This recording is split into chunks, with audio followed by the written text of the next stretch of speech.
All right. Sorry about that. Welcome, everybody. Welcome to the AstroPub. It's running a little bit late here. And welcome. Oop, hit the wrong scene. Same starting screen, which is the reason why I was confused. All right.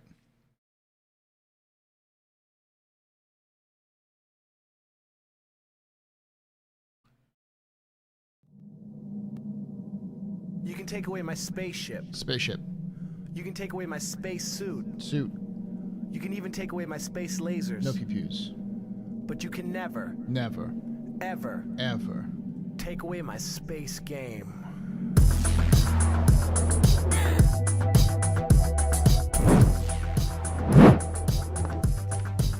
Ah.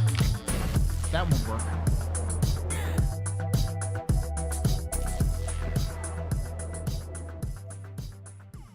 Ramim_Noodle just resubscribed for 8 months.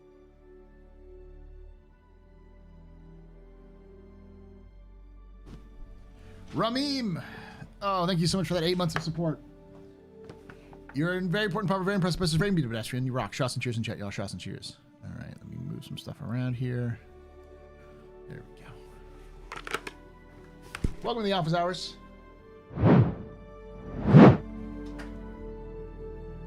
My name is Paul, Berserker01, Batman Shelley, your humble host and space bartender here at the AstroPub. Got my hair all messy because of the helmet. And welcome to the office hours. This is a live stream where we talk about Star Citizen.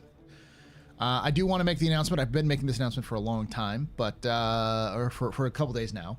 The captain's table is still currently on the on this YouTube channel, the one that I'm broadcasting on right now as well, and let's see.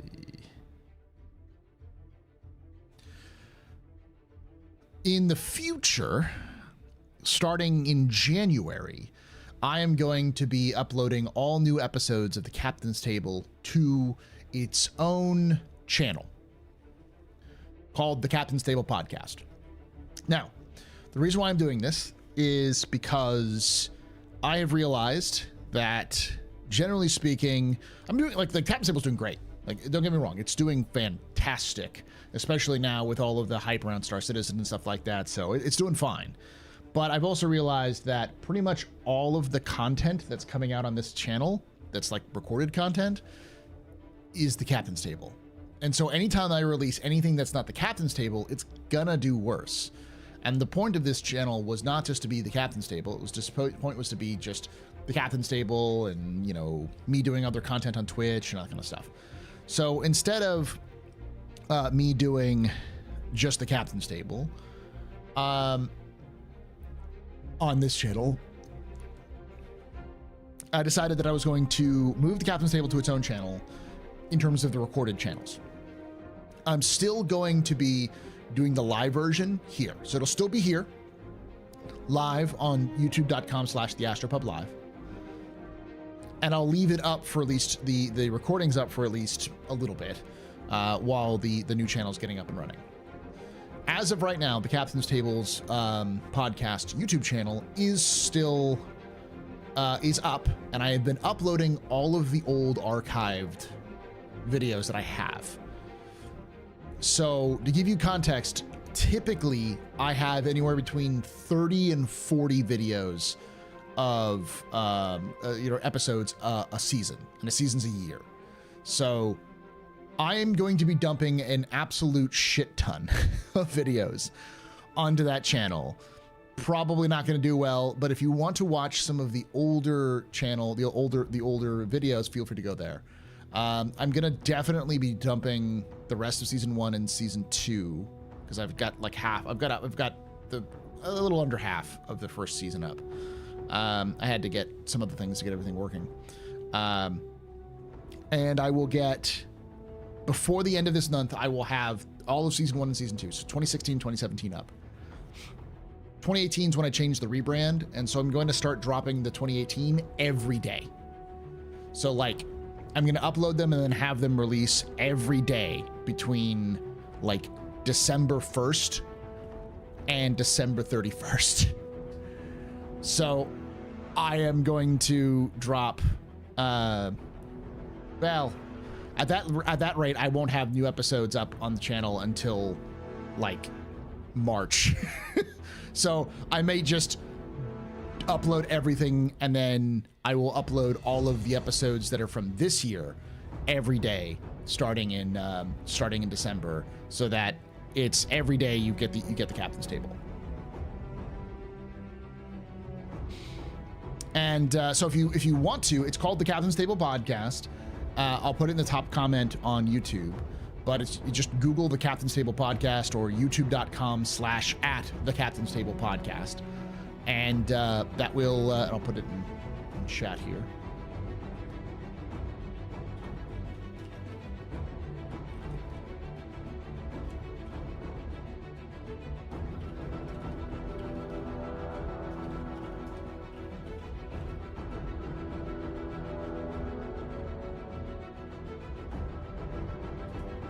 There we go. And there you go.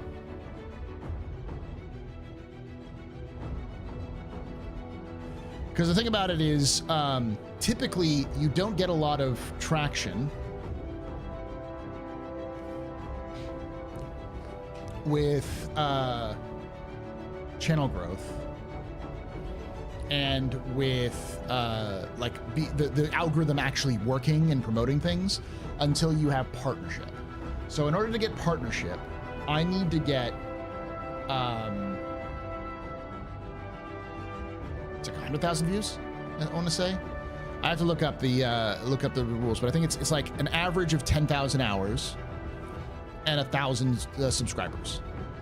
I'm already at 200 subscribers, so the issue is just going to be watch time.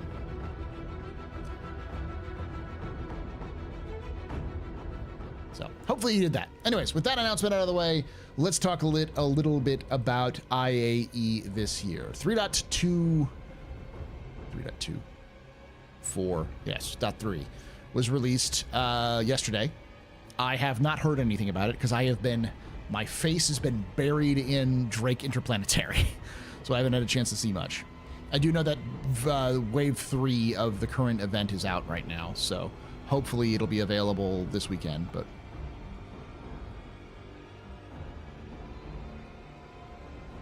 that's awesome. If you've already subscribed, you're good. So IAE 2954 begins in 14 hours.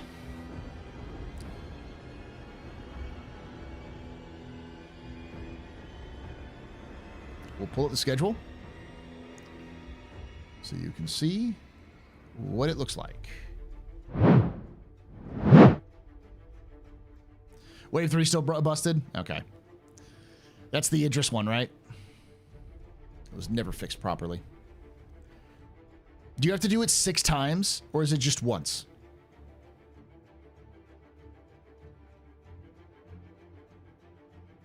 Am I still doing lore tours? Yes, I am. You have to do it 3 times? Man, it was like smashing your face over hard glass once. Info runners, Casa.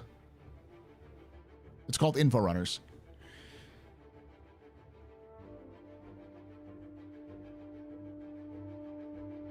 That's not fun.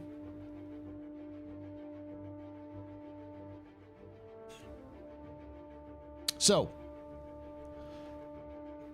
for those of you who don't know, I will be doing lore tours on the floor. I'm going to make a bunch of thumbnails and put them up on and set up the videos for on the Astro Historian. And I will hopefully, when is Drake? Drake is the 28th and 29th. So that is Thursday and Friday. Okay. So I'll release my Drake Interplanetary video, my complete history of Drake Interplanetary on the Wednesday. So on the 20th. No, 20th, the 27th. And I'll also do some lore tours and stuff like that.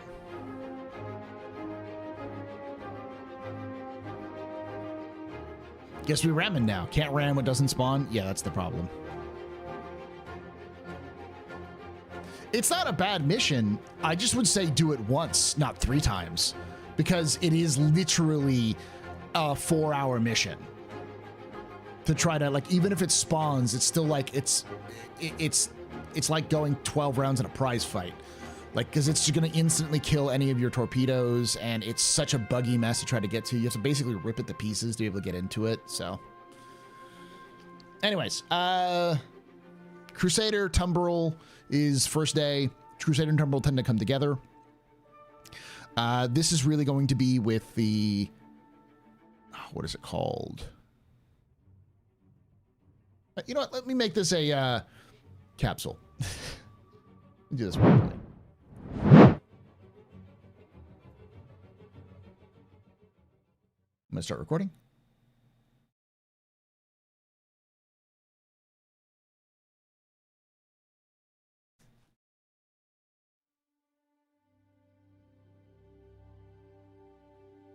Hello and welcome to another Office Hours capsule. That's right. Capsule. This is a small section of my Office Hours live stream I do on Thursdays at twitch.tv/TheAstroPub, youtube.com/TheAstroPubLive. Love to have you come down and join chat here as we talk about the latest news, lore, and more from Star Citizen. Today we're going to be talking about the IAE 2954, what's going to happen, and what to expect. So let's, without any further ado, let's kind of jump in on this. We're going to look at the event program and see what's going on.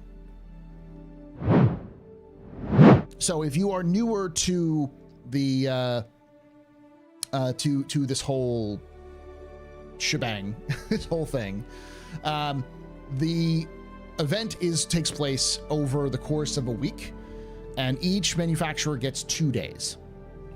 Each day you can go to the floor with that manufacturer and rent everything that's on the floor. Now, not everything that manufacturer makes is going to be rentable. Especially some of the limited hulls tend to not be on the floor, but almost everything that is from that manufacturer that's in-game, you can rent for 24 hours for free. So, starting with Crusader and Tumbril, that means you're going to have all of the Crusader ships that are available and all of the Tumbril ships that are available. The big one that's going to happen this year is obviously going to be the Intrepid, which is the new starter ship from Crusader. So you can take a test ride that out before you actually fly it if you want to. The next day, and that's that's tomorrow or today as of the recording. So I think I'm going to release this on the day of before everything goes live. And then on the next day, you'll have both Crusader and Tumbril as well as Aegis in a separate hall. So there's going to be 2 different floors you can go to. So on Saturday, the 23rd, we're going to have the Aegis day. Now that day you can rent anything that's on the floor, and you'll be able to purchase some limited availability ships, specifically the Javelin and the Idris. They'll have different drop times for those if you want to purchase those. Then we have Mirai and Misk, which will include, I don't know. I don't think it'll include the new Guardian. I don't think I heard rumors that maybe it was going to be coming out, but I don't think it's coming out with this year, but we'll have to see. But yeah, the Starlancer Starlancer Max will probably be on the floor as well. It's the new ship. You can go check that out, as well as limited time ships like I believe the Odyssey or the Endeavor.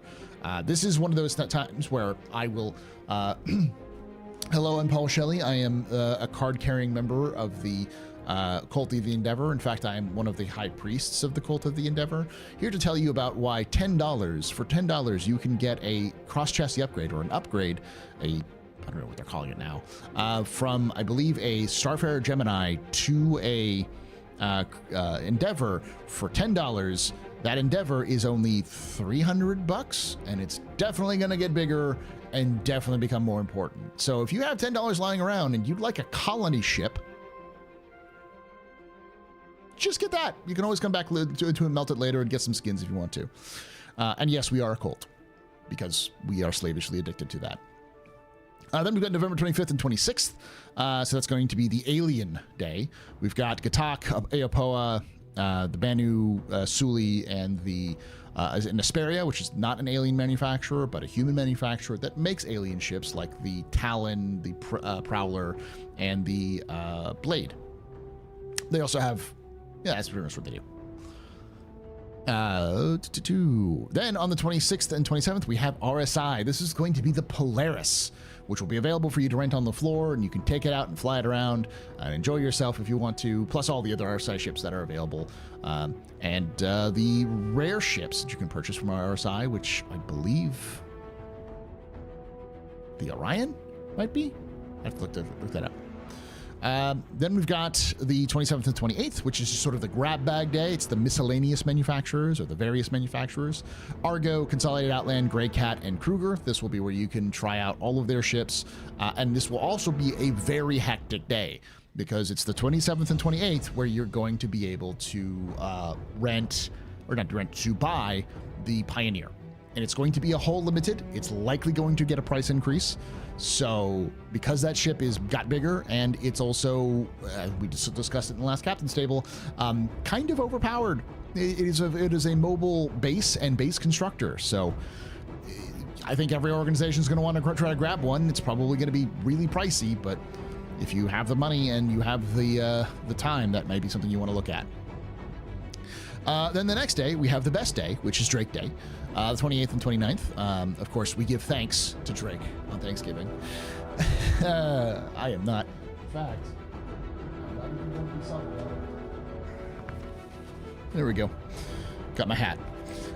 This is where you can buy the Kraken. Kraken's going to be limited sale, but basically any ship that Drake makes that's on the floor is going to be available. And I would also point out with all of these, all of the ships that are usually in concept, well, no, not always. Sometimes the concept ships are sold again, but but a lot of ships that are available will be able to sold. Any reason to expect an ironclad price increase? Probably no. It was just released recently, so. Then we've got Origin Jumpworks, which is the 29th and the 30th. That'll be the 890, which will be the rare one. Oh, I was going to say the RSI rare one is probably going to be on the 26th and 27th is going to be the Phoenix. The Phoenix is a limited sale. It's a Constellation Phoenix. It's a luxury condo. Then on the 30th and the 1st, we have Anvil Aerospace to wrap us out, to show us out. There has been some rumors of a concept ship or possibly straight to flyable ship called the Anvil Paladin.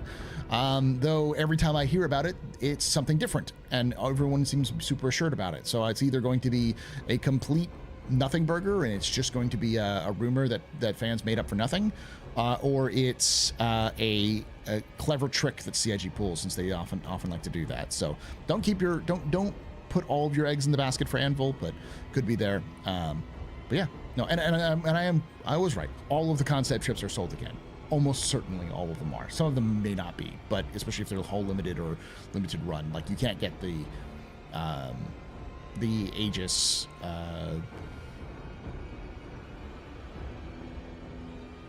Trying to think of the Saber variant, the Raven. So, and then we have December 1st is Best in Show, where you can see all of the show, all of the vehicles that were Best in Show, which this year was the Reclaimer, the F8 Lightning. I'm gonna have to look this up. Live show, everybody.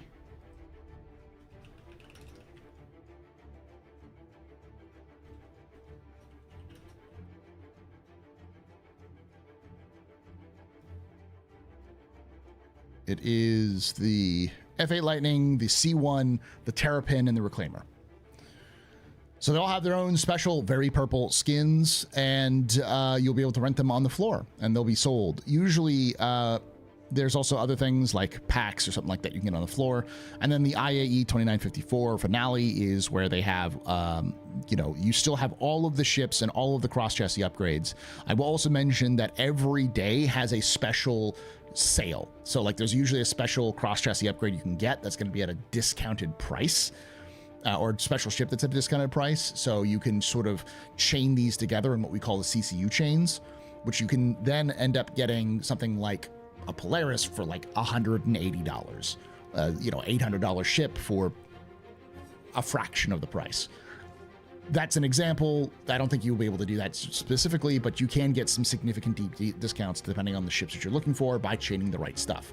If you're interested in that, check out the info runners, where it will be doing all these sorts of CCU chains up there.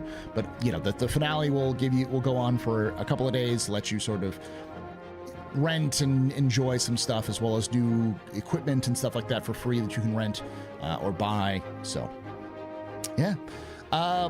And I was going to say anything else. Oh, yeah. And there's always little dioramas they do. So they've been kind of expanding those year to year. So you can get a bit. Definitely go down to the floor if you haven't been there, because it's in-game. It's an in-game event. And they even have some in-game event stuff, specific stuff. So let me close this out. Let's see if I can pull this up properly. Let's go home again. Because they have a new system called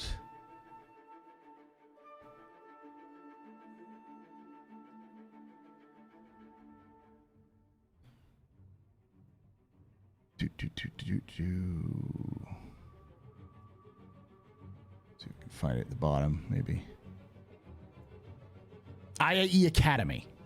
New to the verse, the IAE Academy is here to guide you. Try your hand a collection of missions to earn special rewards. Stay tuned for more details coming soon. So there is going to be some sort of in-game event that's connected to IAE that you can try it out. And then, of course, these are all of the ships. So if you go here, you can find out all the ships that are going to be sold sold in the store, and some of these will be on the floor as well. You can see some of these are completely not released yet. Like, for instance, the...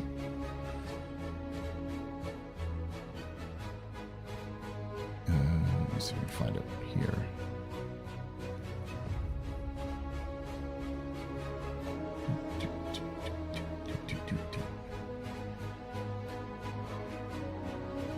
These might just be the floor. The stuff that's on the floor, because I don't see the Banu Merchantman there. Neat. So yeah, it shows you all the ships that are going to be on the floor. During the Interactive Aerospace Expo, anyone can explore Star Citizen's incredible persistent universe for free. Even if you don't have a Star Citizen game package, you can try it for free and fly the in-game event in style with Drake's starter ship, the Cutter, which will loading to all players for free for the duration of the event. Starting November 22nd at 4 p.m. UTC, which is, I believe, 11 a.m. Central Time, or 12 p.m. like noon Eastern. Each day, a different ship manufacturer will take over one of the ship expo halls for 48 hours. There's something new to see every day, and nearly everything on display is available to test for free. Check out the schedule below to plan your test flights. So yes, these are usually, they say like, oh, these are the ones that are sold, but these are all the ones under the floor, which is neat. Including the Intrepid here, the new details. Then we've got the Polaris. Where are you? No, that's not there. The Starlancer Max. The Polaris. Drake has nothing new. And then Anvil.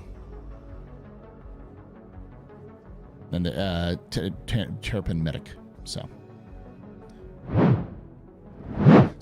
not only can you fly for free, so if you don't have the game, you've been following the game, you can use this time to get yourself a new, to try out the ships, enjoy the game.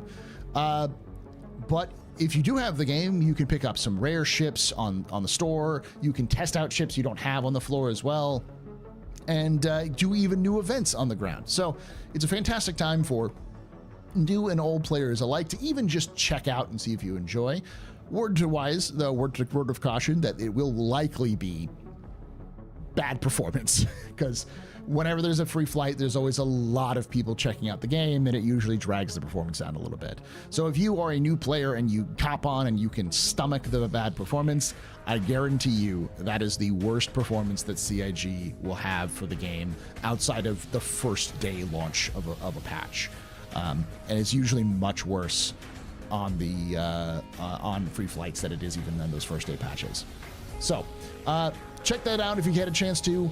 If you do, make sure you use my referral code in the description below, and join us live at twitch.tv/TheAstroPub, youtube.com/TheAstroPubLive on Thursdays at 8 p.m. Eastern, 5 p.m. Pacific. We'd love to have you come on. If you enjoyed this, make sure you hit that like button, follow for more content like this, subscribe to hit that, for more content like this too, and hit the bell icon to be notified when these release, or follow us on Twitch. And I do want to hear your thoughts down below on any of the things we discussed, your thoughts on IAE, new ships, what are you excited about, what are you fearing, and like I say every time, hope to see you someday in the black.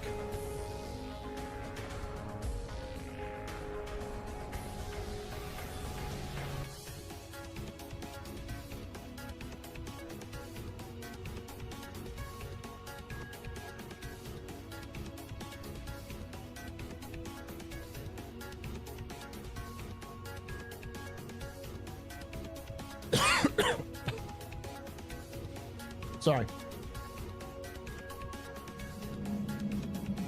You can take away my spaceship. You can take away my space suit. You can even take away my space lasers. No confuse. But you can never, ever take away my space game.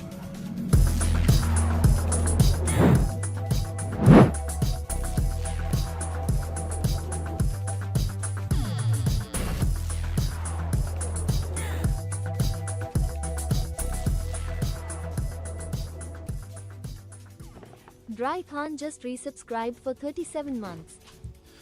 Thank you so much there for that 37 months of support there, Dracon. You're very important pupper, very impressive, you're very pedestrian. This is your fault. The reason why I'm drinking night. Shots and cheers in chat, y'all. Shots and cheers.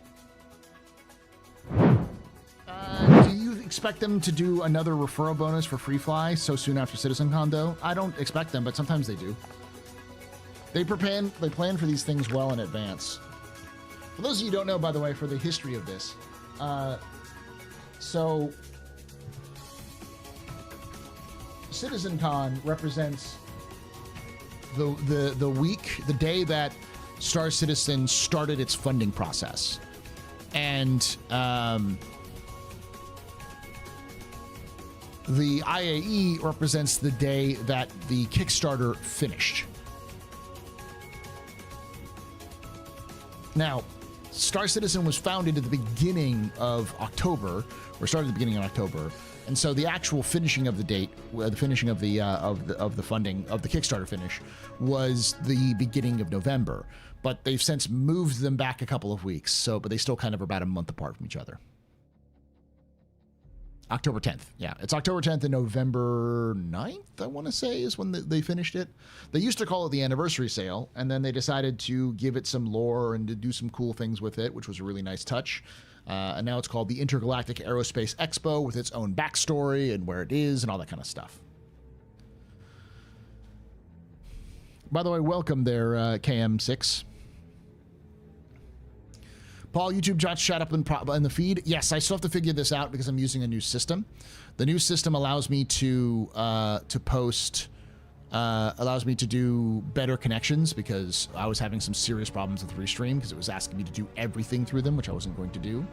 But now I need to have a solution for YouTube integrated chat because it's not working on that one. So I can still see you, YouTube, but I'll figure that out at some point and fix the chat as well. Hey, overall Ghost.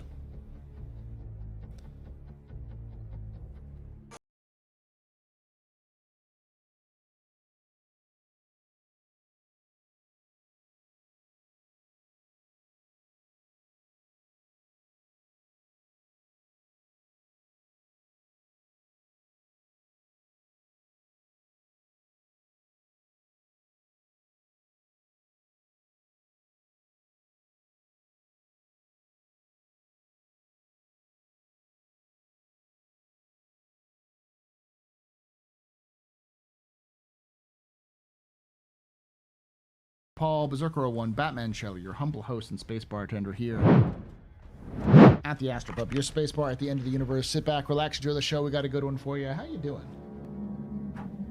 You can take away my spaceship. Spaceship. You can take away my space suit. Suits. You can even take away my space lasers. No pew-pews. But you can never, ever take away my space game.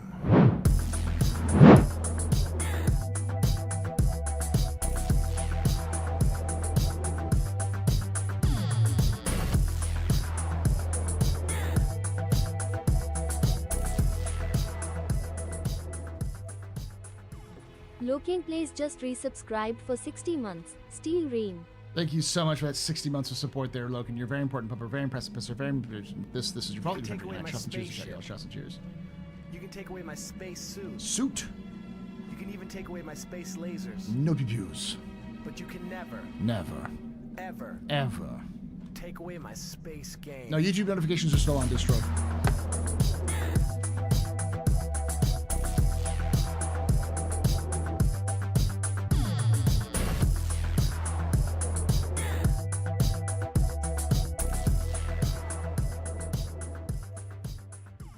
Overall Ghost just resubscribed for 7 months. Let's go ready for IAE.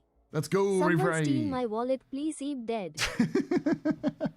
Thank you so much, overall Ghost, for that 7 months of support. You're a very important public, very impressive, very pedestrian. This is your fault. The reason why I'm drinking. Shots and cheers in chat, y'all. Shots and cheers. Hey, Logan.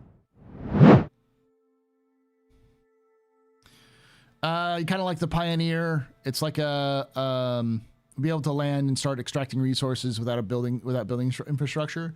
So I think a lot of people don't understand that CIG is going to do ground mining, but it has going to have absolutely nothing to do with actually mining out mining veins. You're going to have a solution where your ship just kind of touches the ground and then just sort of absorbs the minerals without deforming the ground or causing any sort of visual changes. CIG might eventually add some stuff like that, but it's just going to be like you're sucking the resources out of the ground rather than you're like you're actually mining it out, because that's how those mining rigs are going to work for your base as well.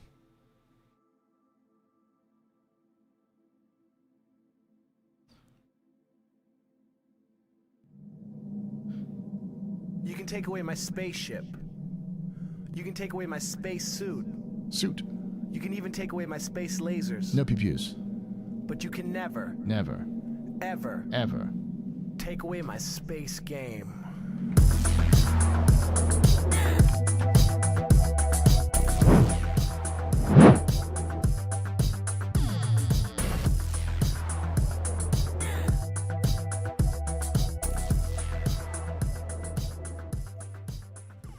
Jamie's 12 just resubscribed for 16 months. Thank you so much, Jamie's, for that 16 months. You're very important, power, very impressive, very pedestrian. This is your fault. The return drinking that. Shots and cheers in chat, y'all. Shots and cheers. Hold on, I gotta do this right. You did the right. You said the words madman. All right. Okay. A bit of history, pedantry, and obligatory actually. The funding started on their page, but crashed due to demand.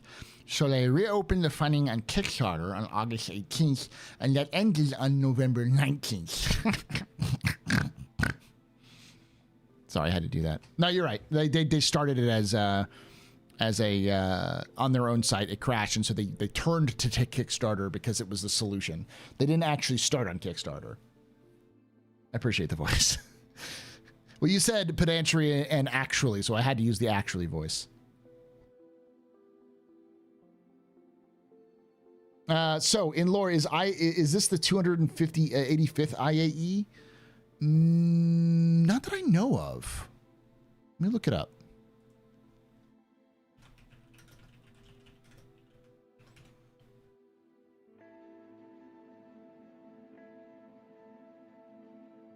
Okay, so the Intergalactic Aerospace Expo was started at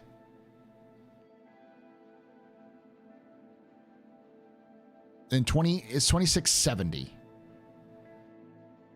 So that would mean 100 would be 2770, 200 would be 2870.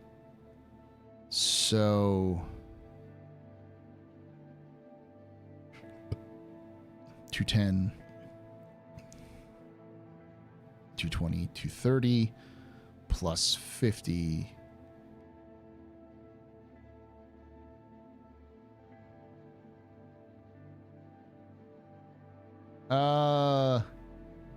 Yeah, I think it's the 85th, 285th IE. Good math there, GQ. Fun fact, the RSI in 2712, RSI unveiled the Constellation. It's the first run of Constellation at IAE, and the Caterpillar was unveiled at IAE as well. A lot of the ships in the verse that are older ships were unveiled at IAE. I think, I want to say the Hornet was, possibly. I know the 300i was.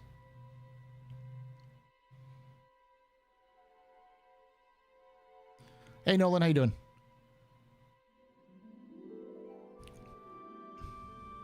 Starlancer Taco is tempting me to melt my warden. Your lore stuff, Astro Historian, your Captain Stable podcast is now your own channel. Whether that's office hours is reading reports. What's left of this channel is the pub channel. I'm not going to be doing the office hours as a separate thing because it is sort of the like ties in with the TheAstroPubLive.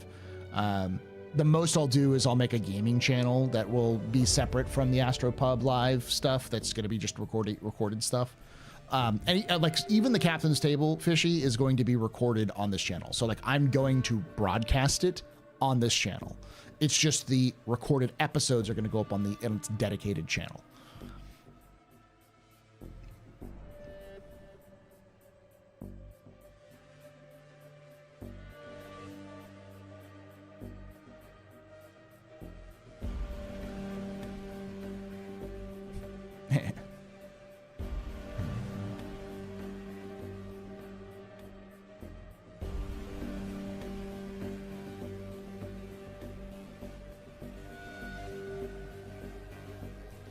AstroPub archive. There's already an AstroPub VODs. But I can change it to an archive if I need to. Do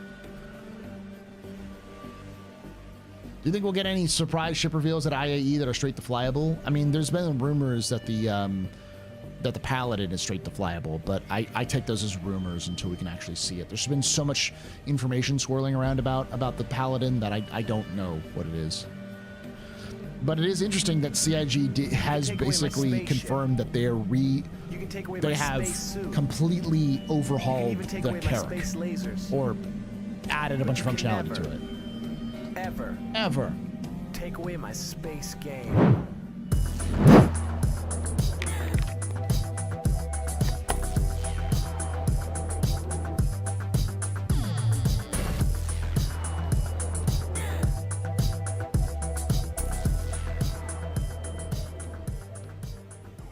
RD Madeira just resubscribed for 40 months. Thank you so much, RD Madeira, for that 40 months of support. You're very important, pub. You're very precipice. You're very pedestrian. This is your fault. There's 100 not. Shots and cheers in chat, y'all. Shots and cheers. Do we think any IAE surprises, miracles will push the funding percentage into the positive? I think it's foolish to think that CIG can set records every year. I don't think they'll be able to set records this year. I think the only thing that'll help them out is 4.0, and I think 4.0 will mostly set them up for a positive start of next year, because CIG makes money off of patches, not sales. Every patch has caused CIG's like numbers to dip back up after they've been released. That Paladin is definitely not straight to flyable. That's what I mean. Like, it's not just rumors. Somebody who understands how CIG codes came to me with this information and said, it's not this is stupidly weird. It has a kiosk. Like, it has a kiosk that is like a renting kiosk. The ships that are at the Holoviewer don't have rental kiosks. So you didn't think they were going to make more than last year either. That's true. I thought that they were going to be just under, but I don't see them breaking the big record this year. I see them breaking 2021 or 2022, whatever. Yeah, the 2022 record. I think they break that, but I don't think they beat 2024, and that's fine. You got to remember that CIG has been doing a lot of, let's say, consolidation of things. So, and the reason why things were so expensive, they had a like the year that they had like a big move, they still ended up in the positive. Like the year that everyone's like, well, they spent $10,000 billion on their office studio, and it's like, and they still ended up in the black by 2 million. They still made a profit. Like, I think CIG is fine. I think anybody who's dooming because they didn't make as much this year as they did last year is just doing it for the algorithm. I'm probably gonna make a video like that. That's clickbaity as shit. It's like, is CIG doomed? They've made less money, and the answer will be no. But I'm still gonna clickbait the shit out of it because you know, number go up. The reason why we didn't see as good of a release this year as we did last year, or good funding this year last year, is releases. CIG just didn't do as many releases this year as they did last year. Because people forget that they did like 4 big patches, well, maybe even 3. But between like September, August, and December, there was at least 3 patches that they released. It was like they went from 320 to 323. No, 322. So it was like 2 patches. Yeah, it was 3 patches, 20, 21, and 22. So there was like, yeah, 3 major patches in less than 6 months. Plus major things like the F8 event, plus a really good CitizenCon. Like it was a really good end of the year sort of kickoff.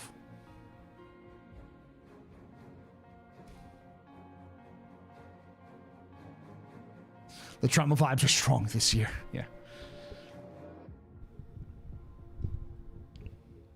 Any rumors of Missed Fortune? Not since they had that that release in like Mind release. So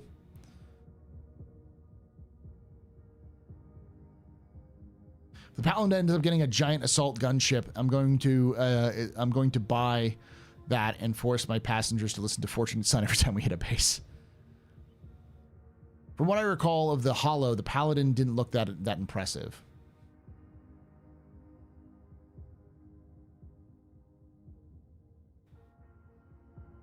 The one huge issue I could see with the Paladin being an assault gunship is that the Ironclad already exists. The Ironclad is a transport for vehicles, though. It also has its own fabrication module on it. Anvil's from New Kiev, right? Nova Kiev, yeah.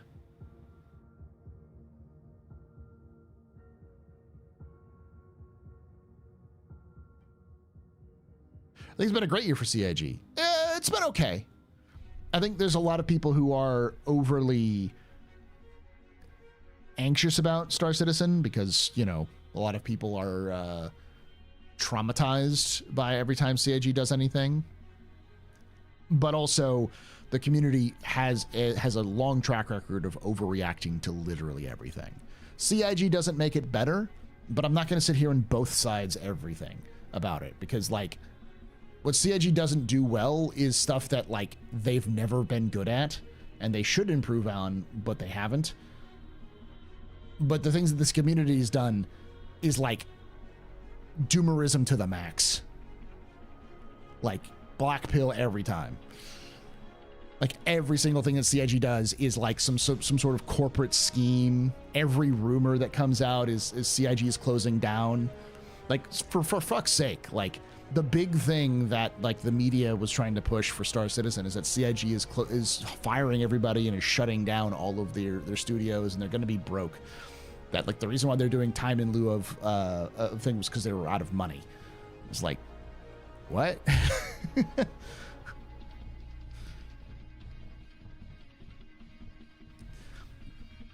The ship design game does seem to have.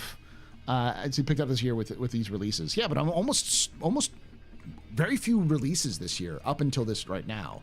Like, what did we have that was actually released? We had the Firebird, we had the 2 Saber variants, the Firebird and the Peregrine. Everyone forgot about the Peregrine. We had what? The SCV, right? The Argo SCV, or was it the Grey Cat SCV? I can't remember which. Truck. And then we have the Atlas, the ATLS. I think that's it. Was there any major ships that were, like, sold or were, like, released that were in the backlog? I mean, the Polaris, obviously, but that's like, I'm not talking about like before the Polaris. And they didn't really sell anything but the, was the Ironclad this year? No, it was last year, right? Or was that this year at Invictus? The Zeus. Yeah, the Zeus was. The Nursa.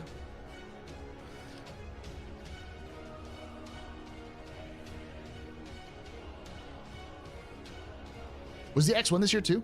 Yeah. Yeah, we wasn't really a big ship year. I mean, we got the Nursa, the Zeus, the SCV, the ATLS, the 2 Saber variants, the Hornet Mark II. That's true. We did get the Hornet Mark II. So, and the Pulse and the X1, I think, right? Or is that X1 last year? 18 total ships this year before IAE, not including 4.0.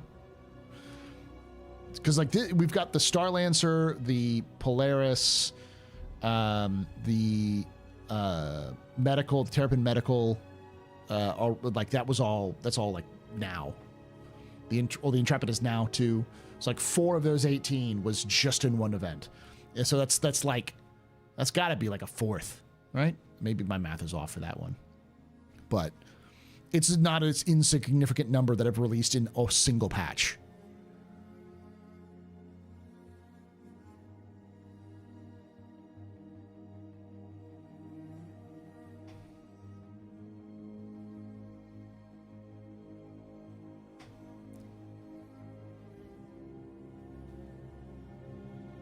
The only weird one is that G12 should have been an onboarding task. I'm going to tell you a little secret there, Bundo.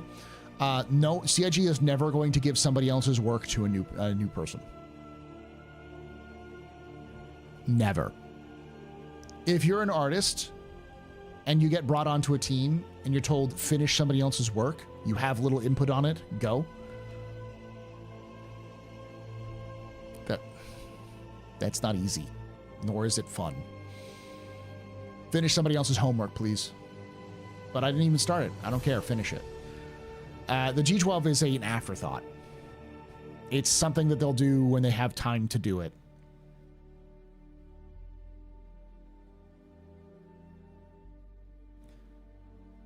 Ten of the 18 are in 3.24, so yeah, lots came out at the end of the year. Yeah, typically it's spread out a little bit more evenly, but a lot of it is coming at the end. And we're still going to probably have a 4.0 drop at some point, too.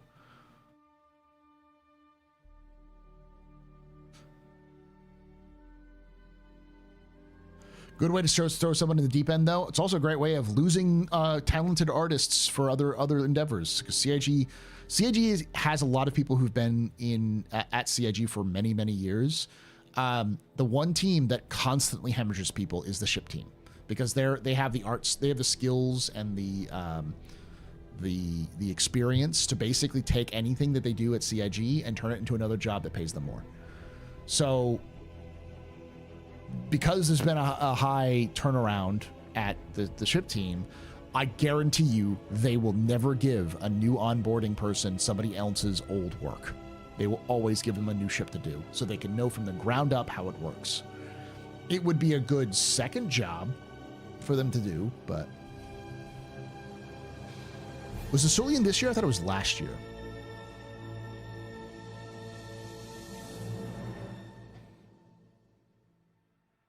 I do agree with you, Paul.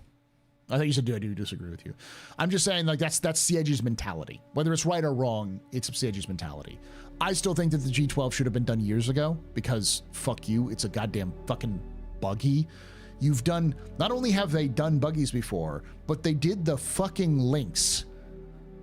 Like, they have luxury buggy with air compartments and everything. They have that done. Like, what the fuck do you need? A goddamn invitation? Do I need to make another fucking petition to release the goddamn G12 like I did the X1? Did you forget that the G12 exists, CIG? For fuck's sake. Like, just, if they got the G12 done, there is no more I would complain about with the ships. Because every other ship that is not released is missing either a critical component or is a capital ship. which also is missing critical components. And it seems like this year CIG is just like fucking smash the goddamn accelerator and do not stop, because this year they're looking to do some ambitious shit with the number of ships they want to put out.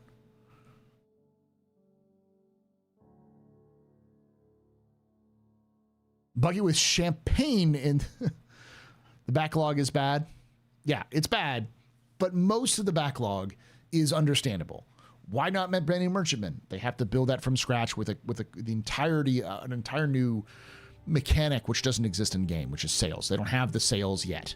They still have to figure that out. So there's no point in building a brand new ship with a brand new architecture that's unique to the ship only, with a mechanic that they are not even close to implementing. Okay, well, how about the Javelin? It's fucking huge. There's no way they can put a Javelin in game that's functional, that will be fun to play, until they can get server meshing better. Same with Idris. Now they've just now started finishing up the first version of server meshing for 4.0. So like, and last I checked, it was like 380 was how many people are going to be in a shard. So you're still got, and a Javelin is like an 80-person ship. So that would be like a fourth of the server. I don't know what happened with me with the fourths, but yeah.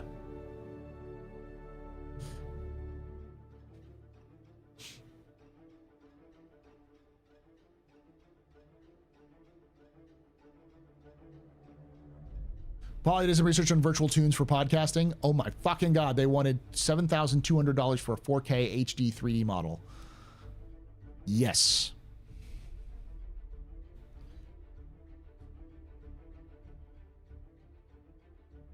I sense you are clad, but are you ironclad? I am ironclad. I am, in fact, assaultingly ironclad.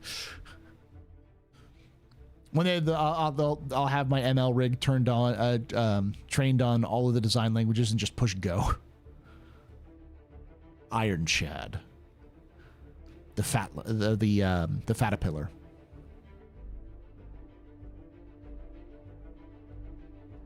$31 ships, not including variants, out of 150 isn't that bad. Yeah. Is there really any variants that haven't been released, but the ships are? I mean, I guess technically the TAC and the BLD, but the BLD has only been announced, not sold.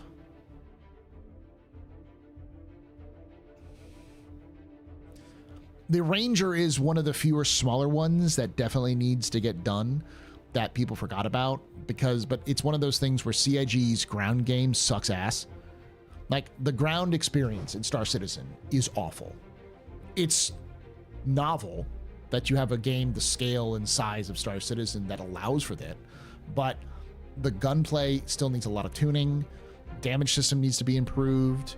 The NPCs need to be better. And there's no reason to use ground vehicles. And even trying to drive ground vehicles with the current scatter terrain sucks ass. It is not fun. There's a reason why everyone demands roads to be put into the game, because holy fuck, is it a pain in the ass to drive anywhere. So they need to fix the ground, how ground vehicles function. They've been working on that forever.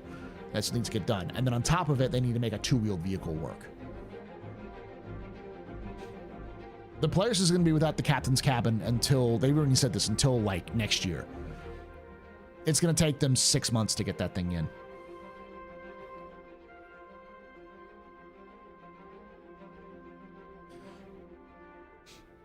Likely because they're releasing it because they needed to release it on a date, because they set a time they were going to release it, so they're releasing it. Just not done yet. Same with like the Carrack. The Carrack wasn't done when it's done. The Caterpillar wasn't done when it was released. The hope is that it's not going to take forever, like the Carrack and the Caterpillar, to actually finish up the Polaris. Wait, why so long on a cabin? I don't think it's going to be, well, I'll walk you down the Primrose Pass, Dad. They're not going to work on it until they have time to, and they won't have time again until January. So, come January, they need to start working on it. Likely it's going to be a handful of people, a skeleton crew that's going in and touching up things here and there, rather than the full team that was dedicated to the Polaris, because they're probably moving on to do other content. In fact, they've even said they've already moved on to doing other content, like the Pioneer. I imagine that a lot of the Polaris team is going to end up doing the Pioneer. So, with that being said, it's going to, a small team is going to take more time than the larger team will, and they'll need to test it. And it'll probably not be released until they actually have a big release candidate, and the first big release candidate after the new year is going to be in March. So if everything, the stars all align, we will get it in March. So 3 to 5 months away. It is November. And if anything screws up, 6 months. If it doesn't hit that release, it'll be at Invictus, which will be 9 months. That's just, or yeah, about that. Just how that works.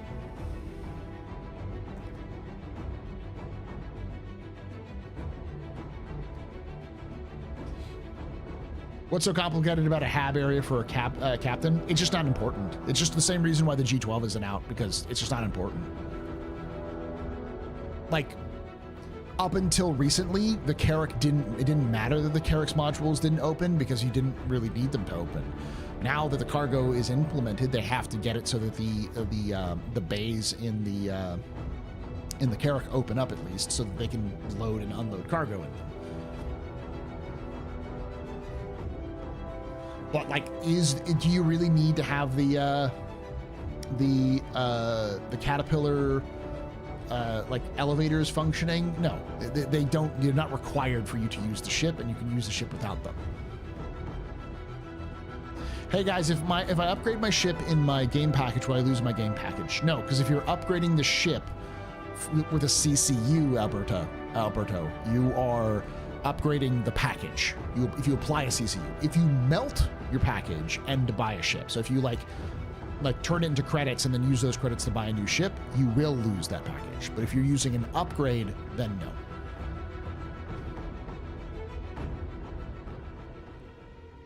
It isn't important. Insert the mess hall. The mess hall is just I can almost guarantee you is a copy paste from another ship like the Bengal.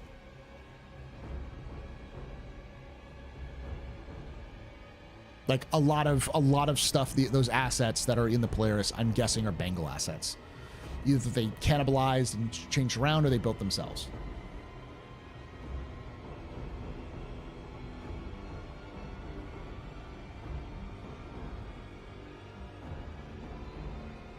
Yes, drop those cat doors. They're not needed right now because you can still use the ship without it. Same with the captain's table or captain's table. Captain's table you don't need. Please don't. Please need the captain's table. Captain's quarters is aesthetics only, really, because like the logouts don't even work. Last I heard, logging out in your bed didn't even work.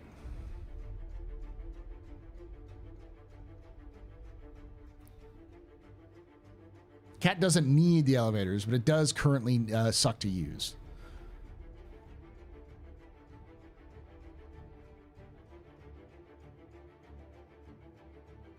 Important question, why is the meat pie not more popular in America? Every single person in the United States, everyone's mom has a meat pie of some kind. It's almost certainly shepherd's pie or... Oh, what am I trying to think about? There's another one that always happens. There's two pies that work like that. But... Chicken pot pie. Thank you. Chicken pot pie. Everyone has one of those in America, but they're disgusting. Like, Americans do not know how to make either of those. Yeah, chicken pot pie or shepherd's pie, which what we call shepherd's pie is actually what everyone else calls ranch pie or whatever. It uses beef, not lamb.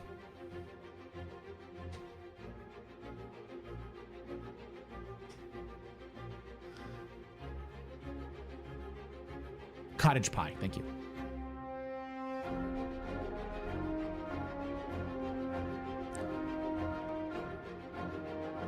Shepherd's pie is great, but it's not a pie.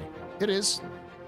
You have a crust, you have a flaky exterior, and you have interior meat filled with meat and veggies.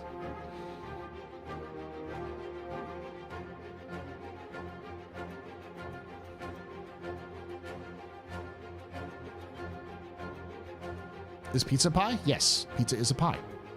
It has a crust. It has toppings. Is a Hot Pocket a pie? A Hot Pocket is a calzone. But I guess it could technically be a pie. This has deep philosophical implications. You'll find that I'm a pretty pig-headed when it comes to a lot of these things. Like, I tend to be like, does this exist? People ask those questions like, is a hot dog a taco or a sandwich? And everyone's like, oh, it's a hot dog, or oh, it's a taco. That's it. It's a taco. It serves everything as a purpose as a taco. It's a single piece. It can break, but so can a taco, you know. Cereal is a soup. Yep. Hot dog can be a sandwich if it's put between two slices of bread, not on a bun. We don't call a burger a sandwich. A burger is a burger. If anything, a hot dog is just a burger.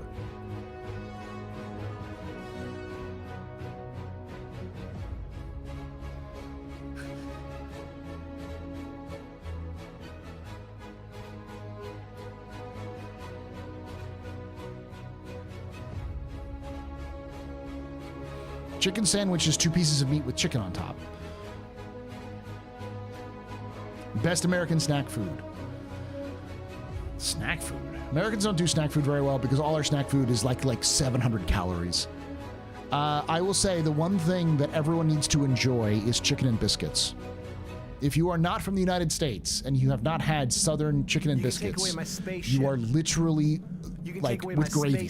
You are literally not. You can even take living. away my space lasers, but you can never, ever take It is away basically my space crack. game.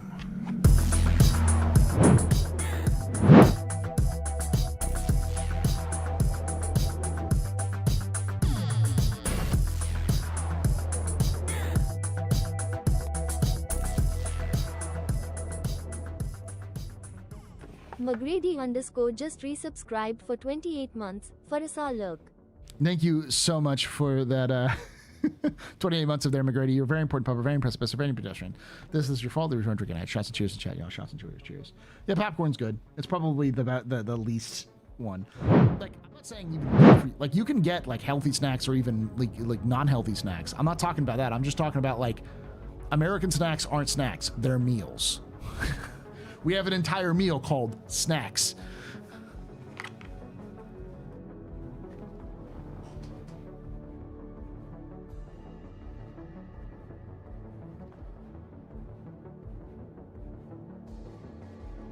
How did we get from captain's quarters to chicken biscuits? Somebody asked about why Americans don't have beet pies.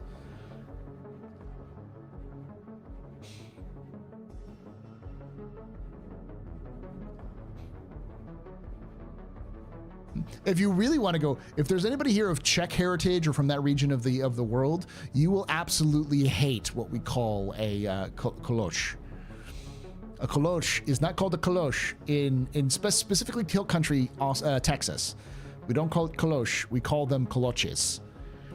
And koloches or kolaches are basically like a steam bun, but we put sausage in the middle. It's like you stick sausage into bread, and then you into like a biscuit, and then you like cook the biscuit so that the sausage is inside the biscuit. Kolaches, yeah. But it's called kolosh. It's like the way it's spelled is kolosh, and kolosh is the Czech version of it, and it's actually the Czech versions are kind of more like pan dulce, which is just sweet bread. Oh boy, I need to go for a run.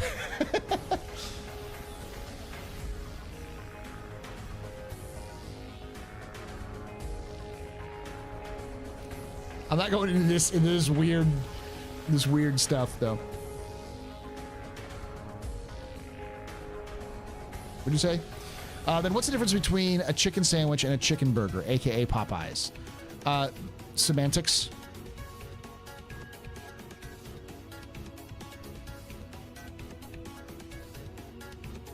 Yes, here in Austin we call it that. I have one every morning. Yeah, no, it's Austin, but it's basically the hill country. It's the area around Austin. For some reason, it's only our region. It is like a region-specific food because they don't have that in Dallas. And they don't have it, I think they do have it in San Antonio, but they don't have it in like Houston. So it's just like the hill country has this weird version of a Polish, it's like it's like a Czech food that we like kind of like Mexicanized.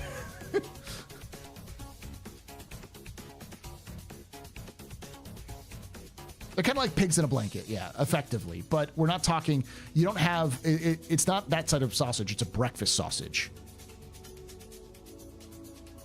Koloches or kolochis is kolaches are breakfast meals. You heat them up, they're nice and good. Text check, yeah. Pop-Tarts good? Okay, Mopar. No, they're plastic. They are not good. But if you heat them up and you eat them, they're kind of like cardboard. They're like cardboard if you just stuck that cardboard in sugar. They are not filling whatsoever, but they are tasty in the same way that like a sugar stick is tasty.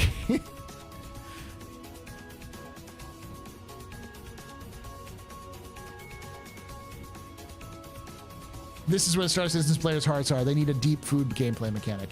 Neep, you have not even heard my rant about pizza. CIG fundamentally has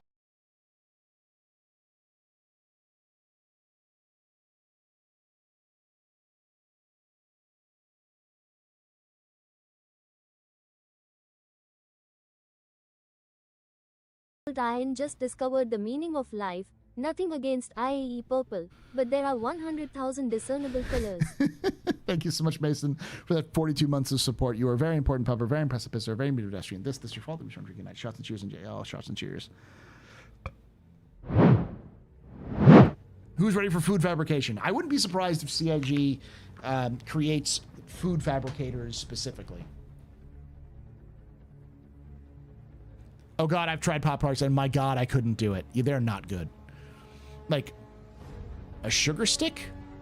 Yeah, it's like a you have flavored, like different colored flavored, different flavor sugars that you can like eat or like lick.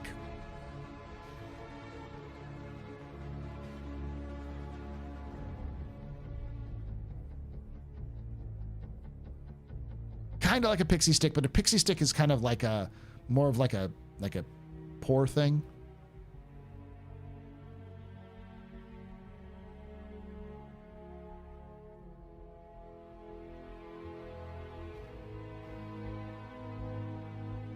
He means pixie sticks. Okay, whatever. Pixie sticks.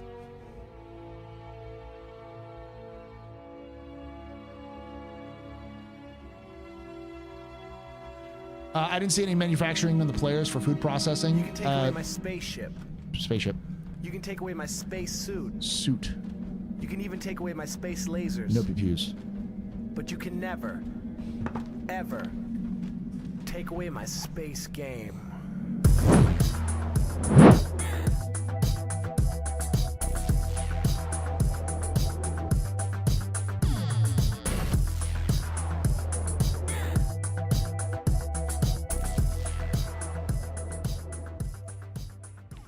N0V_A42 just resubscribed for 20 months. Are you ready for IAE? Intrepid price prediction, please. Hold on. You can take away my spaceship. Spaceship. You can take away my space suit. Suit. You can even take away my space lasers. But you can never, ever take away my space game.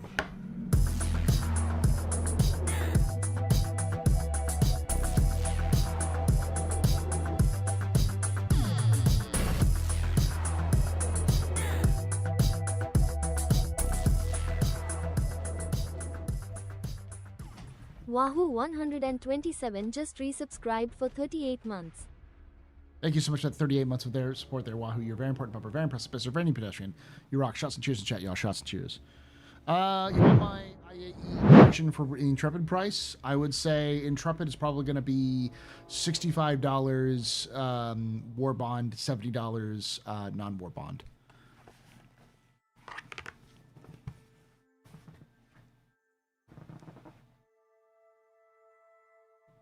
Yes, I know. My my Twitch my YouTube is not going through. I'm using the multiple outputs, and for some reason, I can't seem to have it pull up. So I pull up Restream chat.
Do.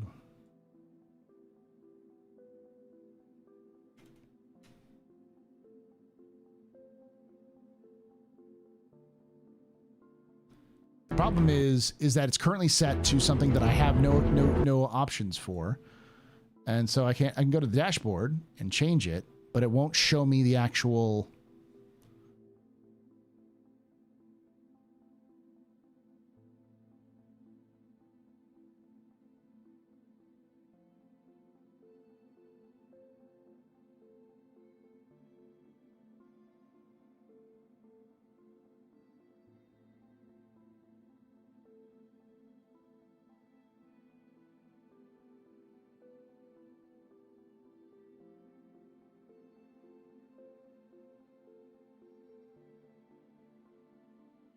So I'm going to have to go back and I think I have to go back and set it manually.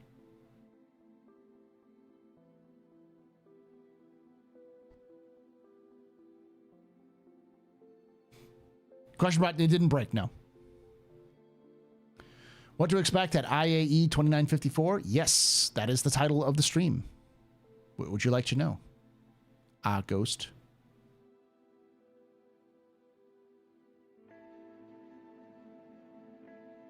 Nah, the info runners block worked fine. So,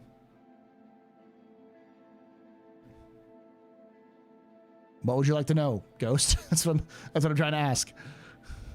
Because you just missed a kind of a quick overview of what was going on.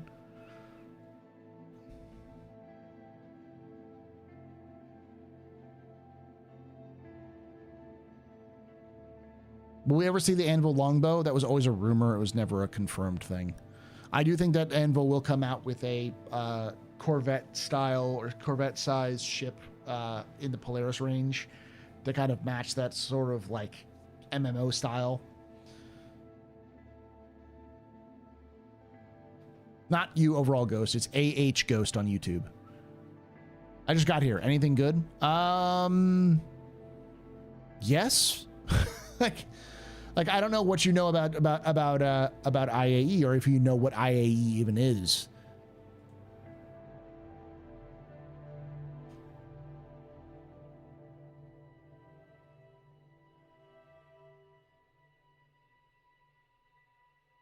You know nothing. Okay, so it's an event in game where you can go into the game and basically rent any ship that's available in game. So every day is a new manufacturer. So at the very beginning of the tomorrow, it's going to start with Crusader and Tumbril, and then on Saturday it's going to be Aegis. But Crusader and Tumbril will be running for 2 days. It's going to be running for today, or for Friday and for Saturday. So as Aegis starts up, Tumbril and Crusader will still be up on their own floor. They'll be in different floors. So you go to the, it's going to be at Microtech. You go to the convention center at Microtech. You go to the elevators. You take your elevators to the halls, the different convention halls. And then you can walk around, walk up to these kiosks and rent the ships for 24 hours for free. Any of the ships on the floor that are in game, you can rent.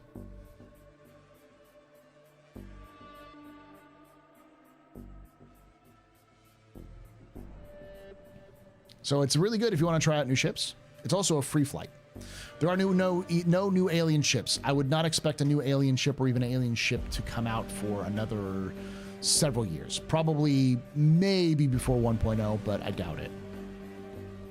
The BMM is probably going to be the last alien ship we see before 1.0.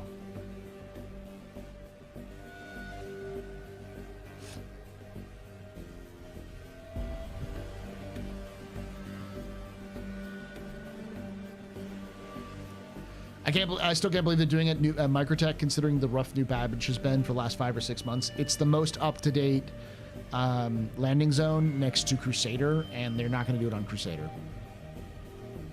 Although the railing was getting work, it might be, but based off of their 1.0 roadmap, they didn't have the railing on the roadmap. They had the brand new merchantman, not the railing, though.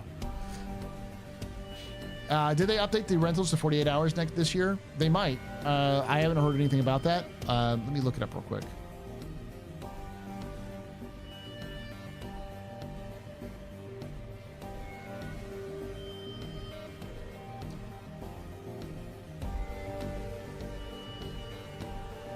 Yeah, 48 hours. So you will be able to do it for 48 hours, not 24 hours. Yeah, it makes sense.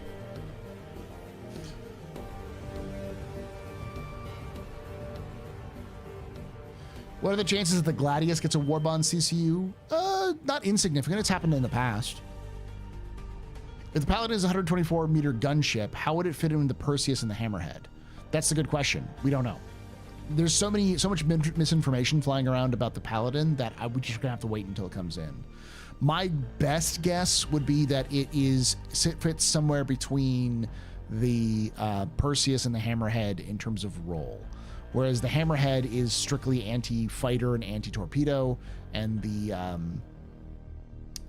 Perseus is like subcaps. It'll probably be a combination of subcaps and anti-fighter. So it's not going to have nearly as big beefy guns as, say, the Perseus, but it's not going to have nearly the same sort of volume of fire as the Hammerhead.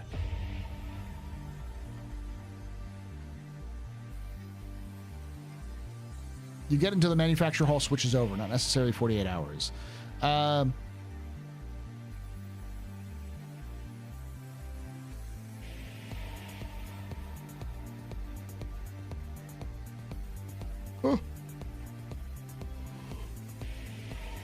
the rentals usually has been 24 hours in the past. It might be 48 hours. I don't know. Reading it again, it did say that the halls are going to be open for 48 hours. I picked up a rental last minute and it had 48 hours. Okay. Question is, what is the Paladin exactly? Is it the same size as the Carrack or is it different? Oh, right. That's why you're asking about the question bot. I should probably just pull that up. I actually don't have it on currently. I'm raw dogging it as usual. Let me pull up the question bot and actually turn it on so I can actually read it.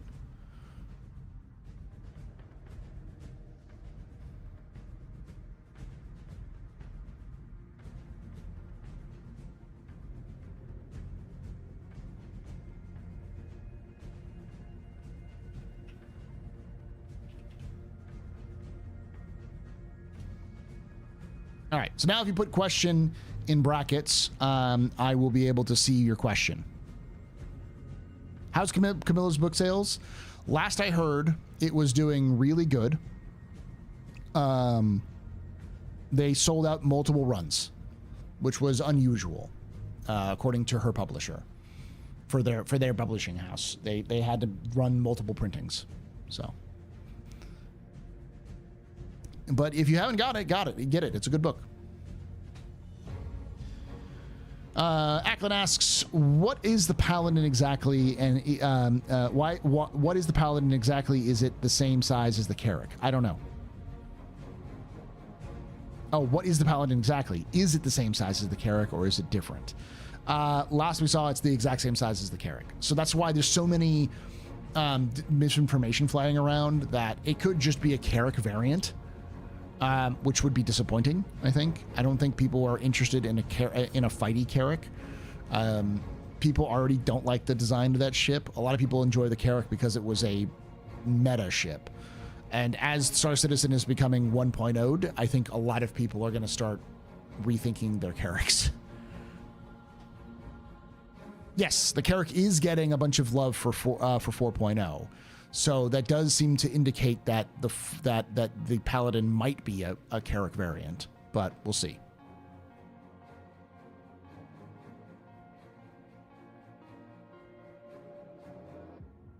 Question: any idea what X meant comparing ships based on landing zone hangar size? Yeah, I saw you ask that question in the Captain's Table comments as well. I think you're just misunderstanding how things work. X is in chat, though. X could probably explain it a little bit better.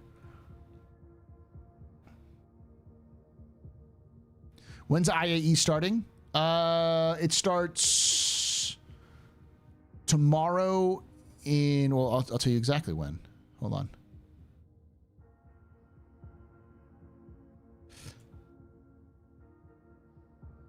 It starts in 13 hours and 34 minutes. Exactly.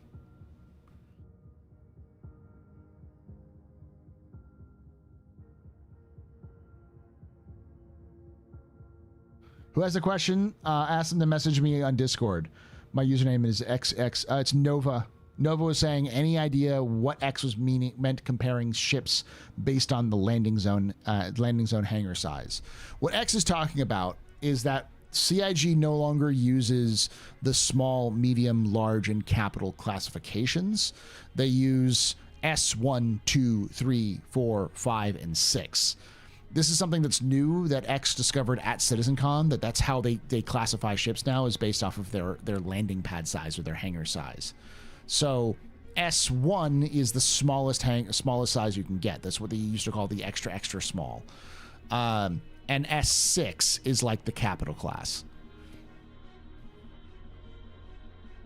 What does war bond mean? It means, for buying a war bond, it means that you're purchasing with actual cash. The difference between a war bond and the price is that a war bond is the price of cash. The actual price is something you can pay in cash or you can pay with credit. So you're basically getting a slight discount for purchasing it the first time rather than using store credit to purchase it.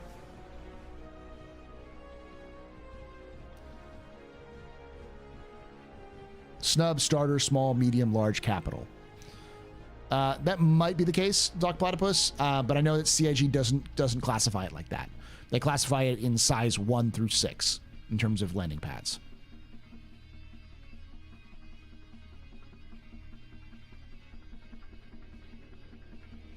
You don't have to, Fermi, because the game is going to be, even though it starts in 13 hours, it'll be going on for 48 hours.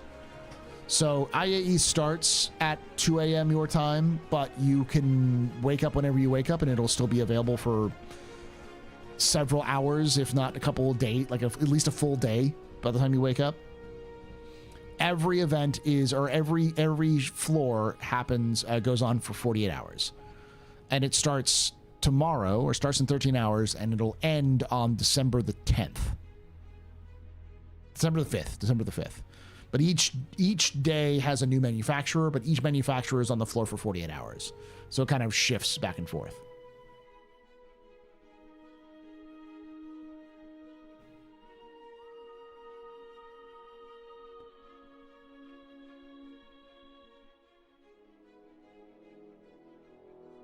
Any more LTI ships? Almost certainly the Crusader Intrepid will be an LTI ship. I'm guessing same with the Anvil Medic. because both of those are brand new ships, so they'll sell them at Warbond, and you can only get LTI on Warbond ships or on big packages, like large packages that you can get. Like, I don't mean like game packages, I mean like the $1,000+ packages you can get with LTI in them. Not all of them have them though. Remember to ask question in front of it if you want to ask a question. Yes, the Carrack has two Lux medium drone bay and has a small fabricator as well.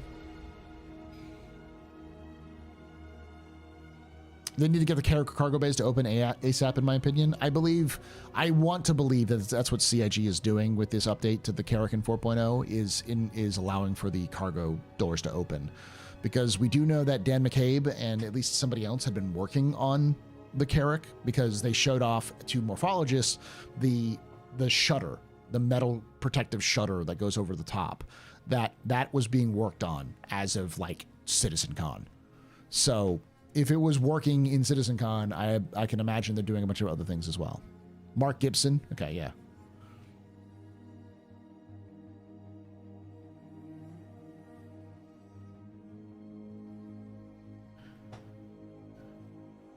What do you think the plan is with QT tanks being shrunk for some ships? Just scaling to get an idea of player movement for 4.0 or something else? Likely it's a combination of trying to get scale, because they also have pyro now, so it's like the scale of the universe is getting bigger, but also they're probably looking at the economy, because they want players to spend more money. They want fuel costs to be something you have to take into account, not something that's impossible to pay for, but something that will eat into your profits, especially with larger ships. CIG is not been subtle, nor have they been quiet about making sure that the larger the ship, the higher the cost it's going to be for maintenance, repair, and refueling. It's going to cost you a fuck ton of money to pull out a Polaris, and that's fine. They want it to be like that.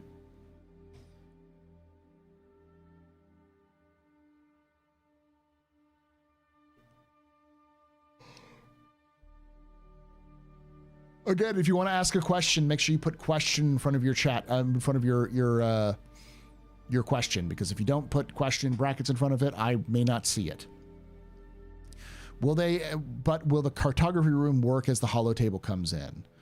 I believe so. I don't know. I think the current, like, not the cartography room, but the big globe in the front of the Carrack, I think that works. At least I think it does.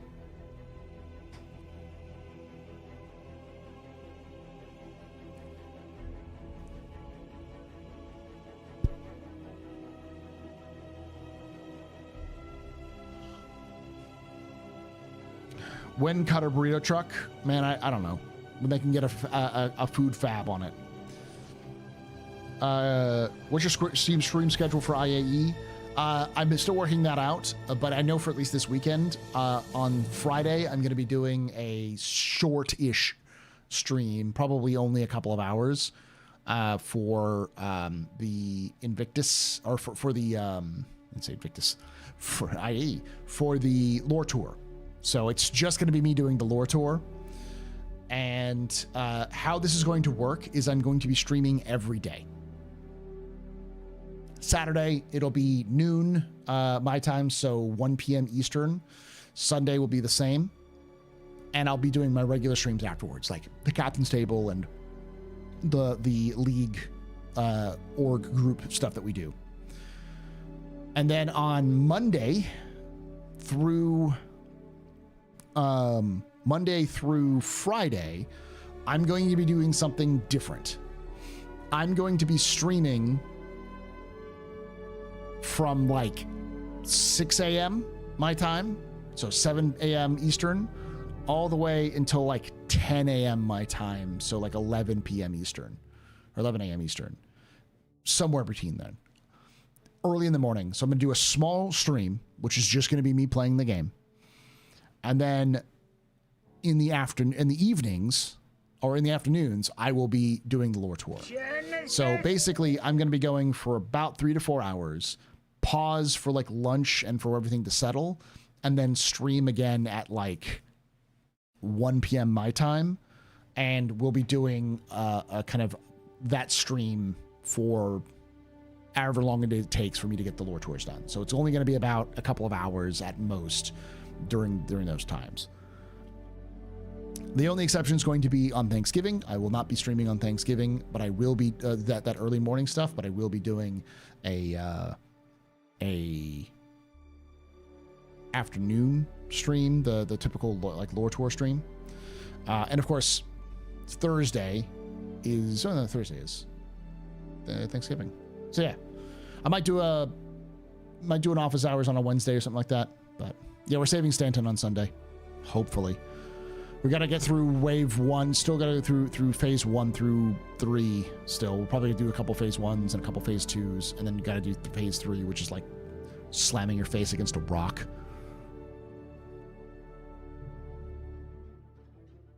Is this what you mean by brackets? Yes, Ackland, that's what I mean by brackets. The cartography room has been working since 322. Okay, nice. Yeah, we're probably not going to get through but phase 3 maybe once.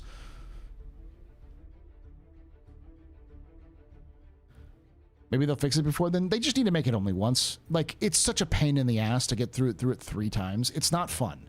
It is frustrating and pointless. It's not like an enjoyable experience 3 times. It's okay. It's like 1 time, but 3 times is rough. Phase 2 was a blast. I can imagine it being fun against an Idris, but A, it has to spawn, and B, taking out an Idris is like a multi-hour affair.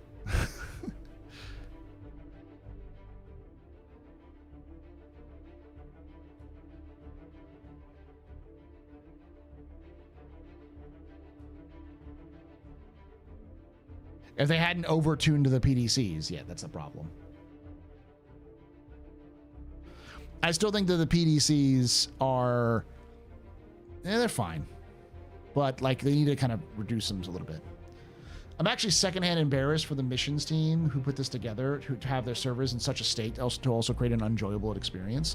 The mission isn't to blame. The missions are actually fun, and when they work, they're great. But the missions aren't breaking because the missions suck. The missions are breaking because the servers are ass.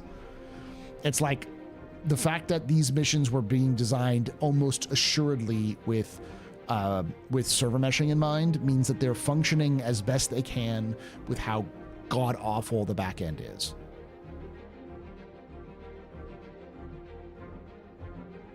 I agree. PDC shouldn't target ships. They should only projectiles. But there's a big problem with targeting and that kind of stuff, so...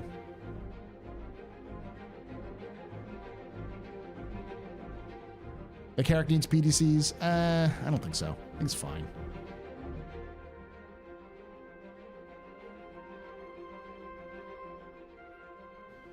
What's your thoughts on war with Russia? Will nuclear war make the game progression even faster or no? I'm not talking about that. No, not at all.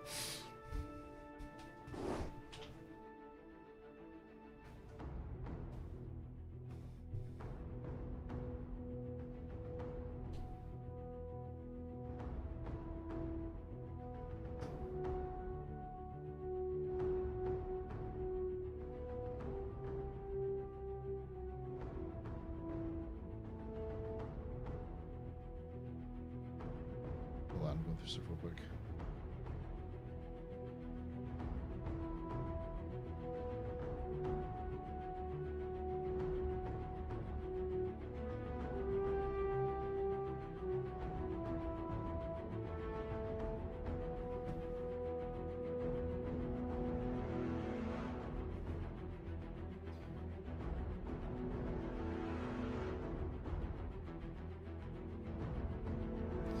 I think you have to do 6 1s and 6 2s, but I wasn't sure about 3s. It's 3s, 3 for phase 3. It's 6 1, 6 2, and 3 for phase 3.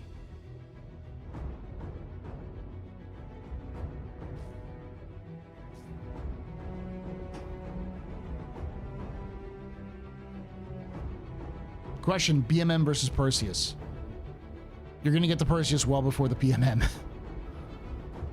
See, she's actually working on the BMM, or the actually working on the Perseus, not the BMM.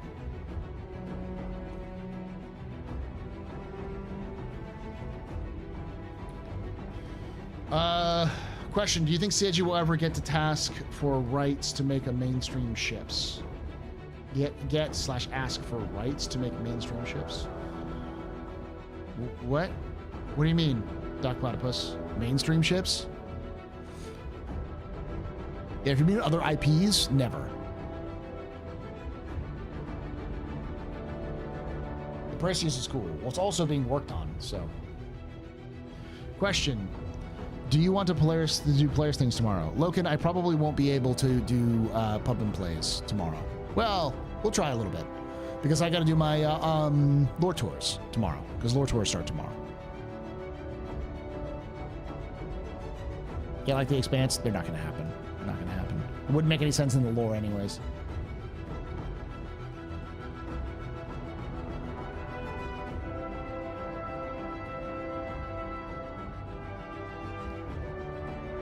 I'm also still crunching really hard on getting this Drake Interplanetary video out. I wanted to get it out this weekend, but I'm currently doing the Buccaneer, which isn't that long, but as I finish up the Buccaneer section of the script, I'm looking at about 19 pages. I still have to finish off the Vulture. Well, the Vulture's in there already. I'd still have to finish off the Herald. I have to finish off the Cutter, the Corsair, the Kraken, the Mule, the and the Ironclad. So, oh, and the Steel.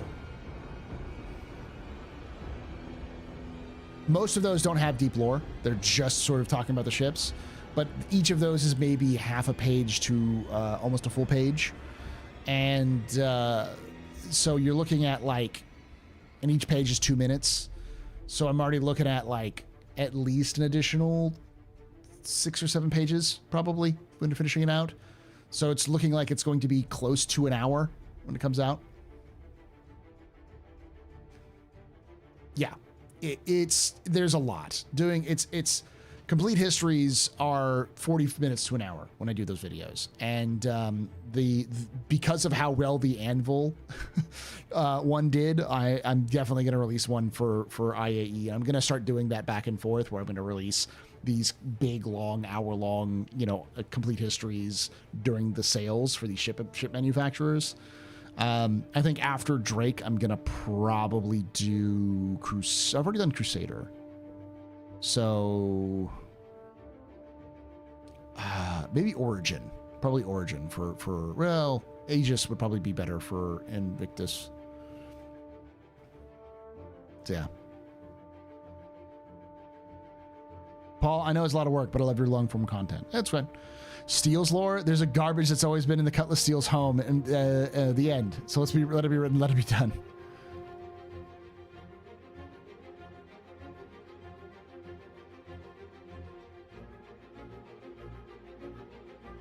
How do I get on the same server with you to join my first lore tour? It's been my first, it'll be my first in-game IAE since following the game since 2014. Oh, just make sure you're on live when I start it tomorrow at 6 p.m. 6 p.m. Central, so like 7 p.m. Eastern. 8 p.m. Eastern.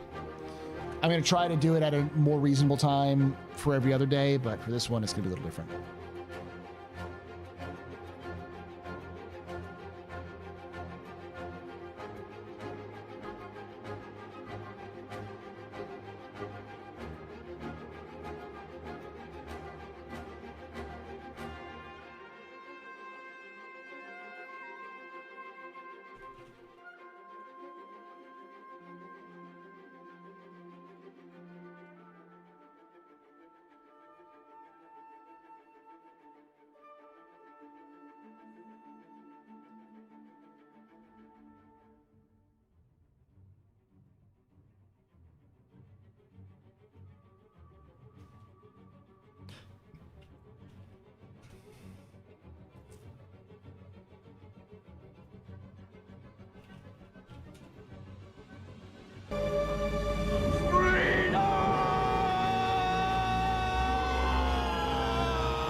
Warcrime City, Aegis as a city? Orison is Nova Warcrime City where the Crusader is going. I'm actually intrigued what lore you'll be sharing about the Steel Sir. There's not much that I've found yet. What I'm gathering is that because it was released post Vega attack, that is CIG's, Drake's response to the Valkyrie. Because of the nature of the attacks by the Vanduul, they're trying to, and of course the UEE pulling even more defenses away from the frontier. This is part of Drake's initiative. I'm calling it the Drake Family Initiative, where Drake has always endeavored to make sure that all of their ships fit together as a puzzle piece. So each ship is designed to complement each other. The only two ships that are not included in that list are the Drake Cutlass Black, Blue, and Red, and the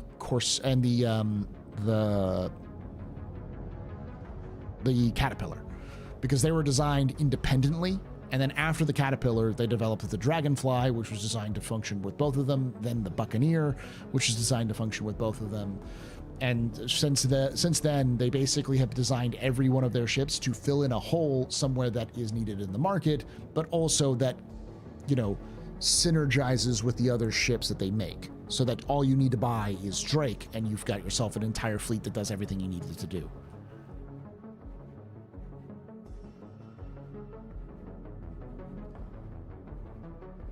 I have 169 pub coins. Are there still plans for the works for use of the pub coins? Yes, I got to figure out what to do with them. Like the Kraken and its Dragonfly Bay? Yes. F7C Mark II, Hornet Mark II, or Crusader Ares Inferno. It really depends on what you want. The Mark II is a good fighter. The Ares Inferno is not. But the Ares Inferno is really good at dealing with larger targets. I would say if you're looking for more flexibility, the Mark II. If you're specifically looking to kill big ships, then the Inferno. The Kraken might be my dream flagship capital ship I want to get. It is probably going to be a lot of Org's main vessel because it is that big.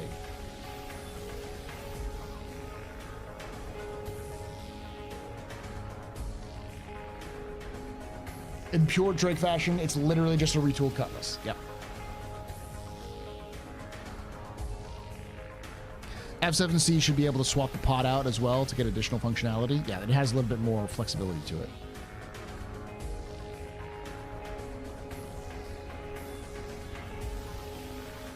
Until the Bengal is released. Well, the Bengal is never going to be sold. I don't think CIG is going to be that desperate ever, but they'll definitely make it so you can build them. I just want my 400i on sale again so I can give CIG some money. If you're doing ERTs, Inferno is a lot better, but for most things, other things, the Hornet is great. Yeah, the ERTs are dealing with larger ships though, so that's why it's better.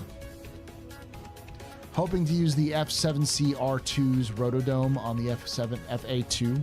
Oh, the trackers on that? Yeah.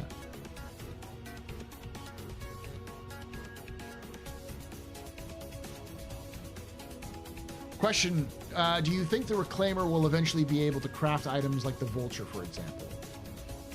Yes. I think it'll get its own fab. I think the Vulture will lose its ability to get the fab as manufacturing comes in, but I do think the Reclaimer will get its own fab.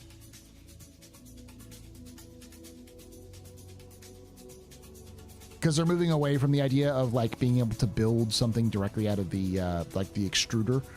Instead, they're going to be doing it for their own fabrication phase.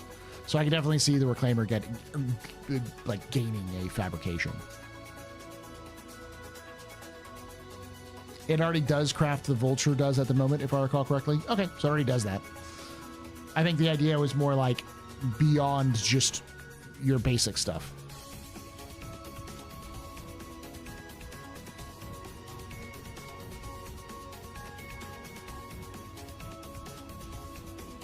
Kraken Privateer is going to be amazing. Ooh. For people to create their own mobile space truck stops with its shop functionality when it gets it. Yep. I wonder if the Bengal is actually fully built out for Squadron 42. I doubt that the Bengal has its full interiors for Squadron 42. We do know that it has a hangar bay that they've showed off. It also got the bridge done. I imagine a lot of the other things are just sort of set pieces that they need specifically for Squadron that they're going to railroad you through if you ever go into one. But I doubt they're going to have a full system. They did say that they built a tram system, a trolley system, just to get from different parts of the Bengal because it's so big. It's literally 1 kilometer long, so. But they're like, it's clear that not even the Javelin is fully built out internally. Just the areas that you're going to go through for the first mission, for the prologue.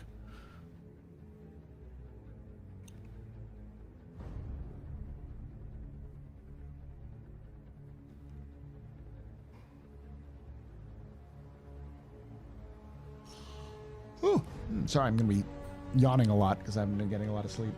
To give you context, that's what I've been doing. I've been staying up late writing that thing.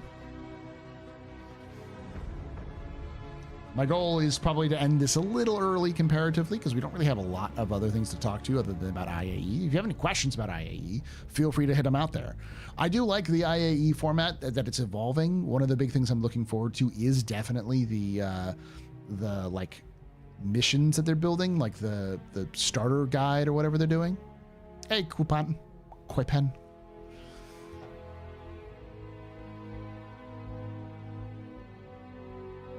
me check something real quick.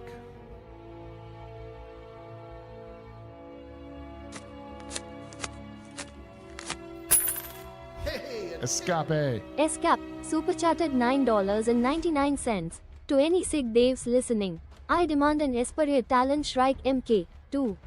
Rocket Shrike.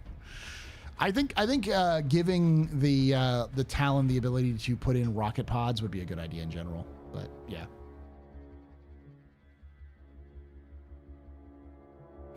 But I like to think that the later sections you may return to a Bengal or a Javelin, possibly.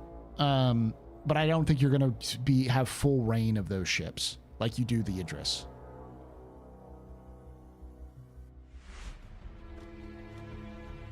I just want more ordnance than missiles. I think, what's his name? Cutlet's explanation for what's going on makes a lot of sense. It's just, there's just not a lot of, the speed is different in those sorts of, situations, like the projectile speed. And because they're already having problems with projectile speed, it's just not worth it right now. Why not just make rocket pods available in size 1 through 5 and allow them to slap on whatever they like?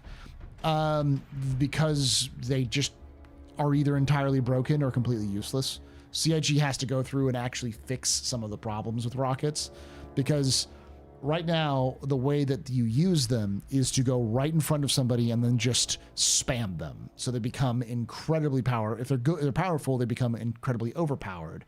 And to prevent that behavior from happening by reducing the damage to the point where it won't just absolutely fuck something up, you have to. It'll make them entirely useless to use compared to other weapons. So there needs to be a balance with it, where it's the right tool for the right job. It just doesn't exist right now, especially for things like ground attack, which is really what the rocket pods, dumbfire rocket pods, are designed for, in my opinion. Rockets need parabolic arcs, so I don't think any gun in Star Citizen does that at the moment. Yeah. Does the UAE outlaw napalm strikes and or biological weapons? No. They use antimatter weapons all the time. I think there's not a prohibition of biological strikes. I think it's generally not seen as useful to the UAE to use biological. But napalm, possibly.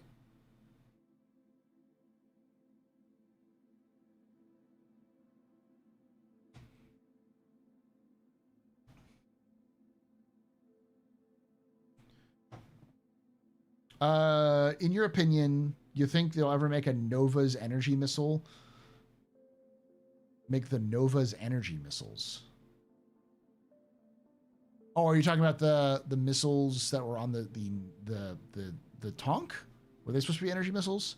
Also, am I remembering it wrong, or is Xenothreat backed by a candidate? You're remembering it wrong. It's heavily implied that Xenothreat was is of the same political persuasion as some of the more extreme members of the Centralist Party. The Centralist Party is super, like, they're basically the old Meserites. They're the people who were totally down with the Mezers, but when the Mezers became too much of a bunch of fucking morons, they decided to abandon them to keep their power. But they're like, Earth must come first. Earth is home. Soul is always going to be home. They're very anti-regulation for businesses, so they want to give as much free reign to businesses as possible. They're very anti-tax, but they're also very authoritarian. They want to like increase the amount of weapons being produced. They want to have more military presence. They don't want to pay for it though, so they want to also do things like give the individual like militias more power and autonomy. So they want to reduce the power of the government, and they want to give most of that power to corporations. They're very pro-corporation. And the more extreme members of that party are like super anti-xenophobic. One of the extreme members tried to assassinate the last imperator. So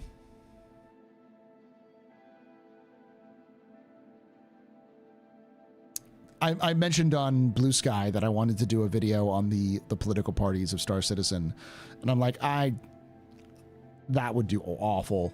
It would just fucking, it would be a shit show.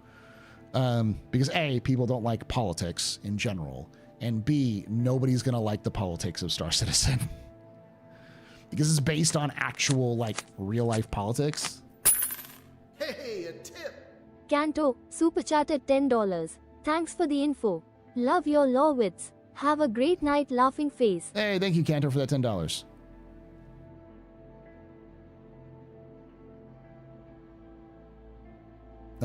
What's a good question for Spectrum?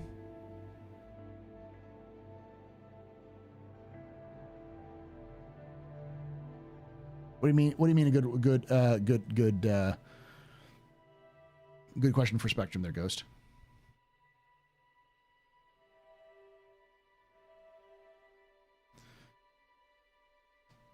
So, I'll give you a brief breakdown of the political parties just so you understand the idea. It's important to note that the UAE is a three-party system, but you do not have to be part of the political party to participate in politics, and there are plenty of independent candidates who win. The process to become nominated for, like, say, Imperator is an open process. There is no primary process for the individual like parties. So multiple members of the same party can and have run for election to serve on the same place before. Typically, the parties try to work together to prevent that from happening, but it's a little different. And the main political issues facing the Star Citizen universe aren't the same type of situations that we have in the world today. The main focuses are things like relationships with alien empires, specifically the Xi'an and the Vanduul, the advancement of science and technology, usually centered around the what is effectively a money pit, which is the Synth World project, as well as the decision of what to do with where to center power, Earth or Terra. And generally speaking, if you are in favor of Earth, you tend to be more in favor of the system as it stands now, or wanting to go back to the systems that existed around the Meser era. And if you favor Terra, you tend to want more democratization. So, for instance, reducing or eliminating the citizenship system, changing the entire government away from the United Empire Earth to the Democratic Stellar Union, overhauling the system so that you don't have a overall imperator, making it more even, a little bit more checks and balances in place, more democratic in general.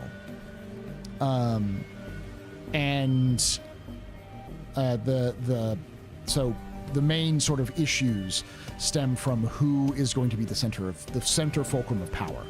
Is it going to be Earth or Terra?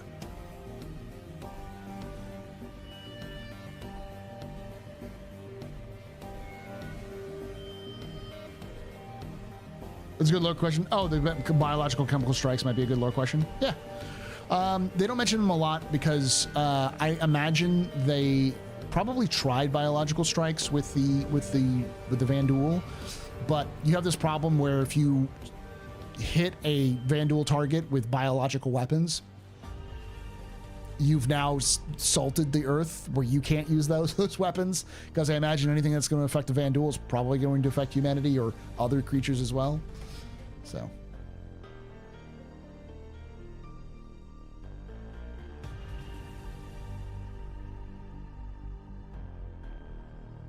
Actually, Iris, there are universal rights that have been passed by the UAE. So there are some universal. This is a very fascinating thing that deals with that's in lore that deals with gender identity and like gender politics. That has nothing to do with gender identity and gender politics, but it's kind of a good fulcrum, a good example of like how to do those sorts of issues, in my opinion, really well. With you can take away my spaceship. With the universal star system, because it's more about who holds power, the central governments or the planets. But you can never, ever take away my space game.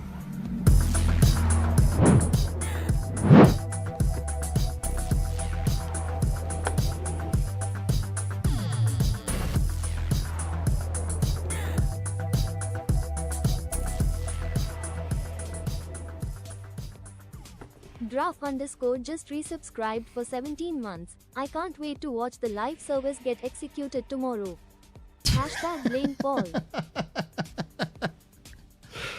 Oh, you're very important, Papa. Very impressive, very pedestrian. You rock. Shots and cheers in chat, y'all. Shots and cheers. 17 months. Oh, they are gonna get executed.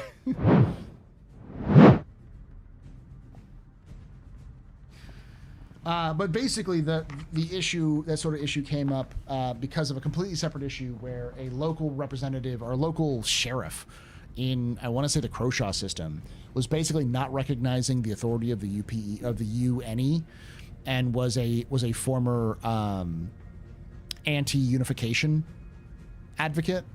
And when there was some a bunch of minerals were found in this one place in Croshaw, the sheriff went down and basically fucked with this couple who came there to mine, and basically arrested them for not having the right identification, because what they identified as wasn't the same as their birth certificate. And so they got arrested, but it had less to do with that status and more to do with the fact that they were from outside of the system. And they were like, but we already have the proper paperwork that was done by the UNE, so we're already on the UNE status. And he's like, fuck the UNE. It was all about attacking these people who were coming in who were pro unification, when this guy and the local government was anti-unification. So it's this sort of global politics getting involved in local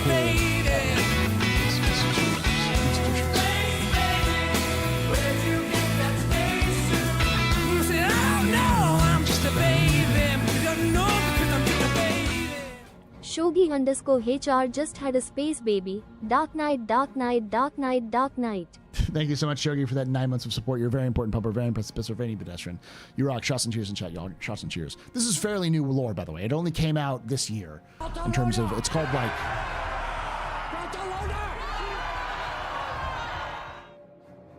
Equality Month or something like that. Quality celebration.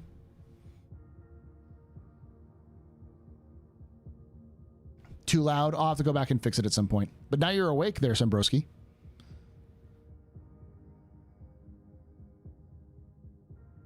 No checks and balances if the central court's judges belong to the emperor and free him from any guilt and actions during his imperatorship. UNE going way back. Yeah, we're talking about the original government. I'll have to go through it and make it. It's definitely not going to be something that people are going to like. Because I can already hear the "don't bring modern politics into games, it's making it woke" or whatever shit. But like, y'all, that's the game. The game just takes modern politics, and like the game of politics takes a lot of modern politics and historical politics and mixes them together to make things very shades of gray. Adding to a dystopian cyberpunk like corporatocracy. Like it is, that is the universe of Star Citizen.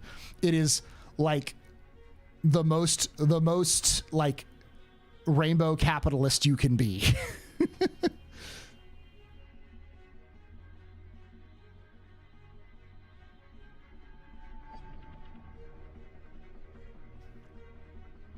Like, look, let's be very clear. RSI owns the government. The UAE is owned by RSI.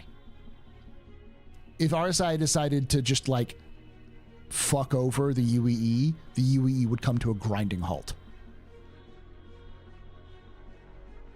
They proudly proclaim that they helped make the fucking Navy. Like without RSI, the Navy wouldn't exist.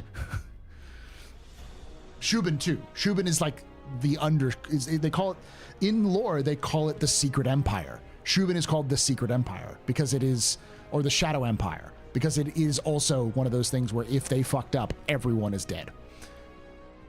And now you understand why the Shubin mining facility is so important in the in Squadron 42.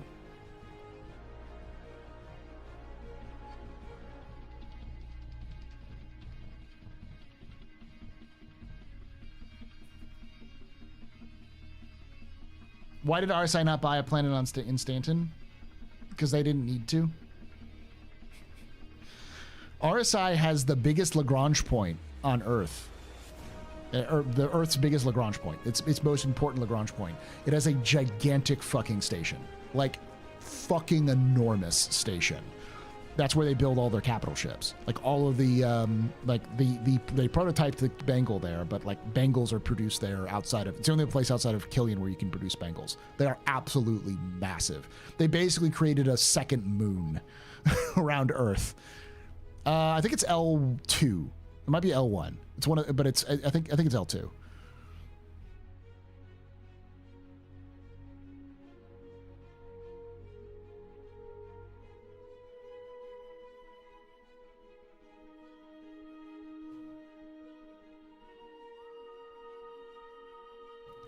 Why would they? The UAE enforces RSIs and friends. The state is, as they say, the ultimate capitalist, ensuring the propagation of the system. Exactly. But that's my point. Is like, without these major corporations propping up the UAE wouldn't exist. In fact, the reason why we don't have a democratic stellar union, because people didn't like the UAE, didn't like the Imperator, is that basically the corporations were so freaked out about the idea that all of their work to prop up the UAE and the measures would go to waste, that they convinced the population that they were going to go into a economic recession, if not a depression, basically an economic collapse, if they tried to do all of these reforms at once for the Democratic Stellar Union. And it got to the point where it was about an even split in the empire between people who supported the reforms and people who were against it. And during one of the pro or anti reform marches, it went right into a pro reform march and it turned into a riot. Both sides were like killing each other, and it was clear that like the UAE was heading to a civil war, and the Imperator at the time basically was like, let's put it to a vote. She didn't have the votes for it. She said, let's put it to a vote, knowing it was going to die, because like she wasn't going to let the UAE fall into chaos again right after they just wrested control from the measures. So they're Weyland-Yutani. Literally RSI's Weyland-Yutani. Like, it's not even a subtle hint. Like Chris Roberts' like namesake company is Weyland-Yutani. The founder of RSI is dead. Yeah, they died in the 22nd century.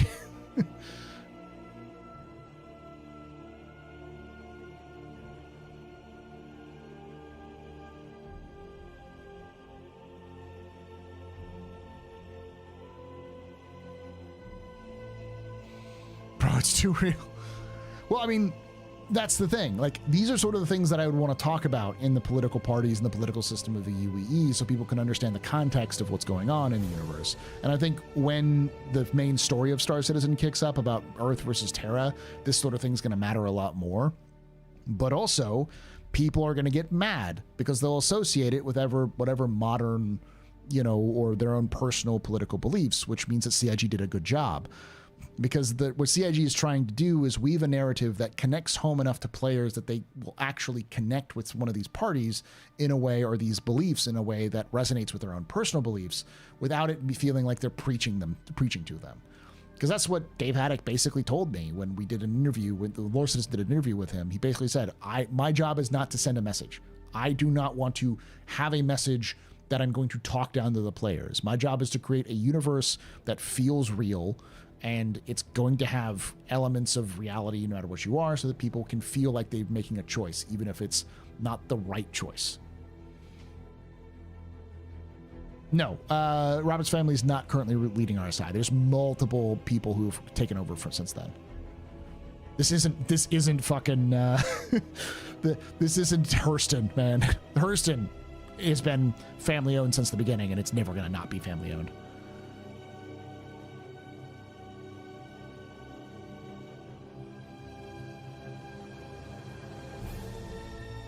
Wait, who's in the second?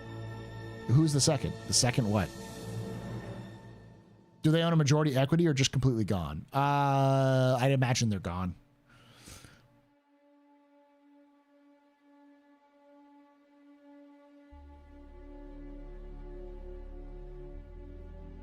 What happened to the nuclear weapons in the Star Citizen world? They got better.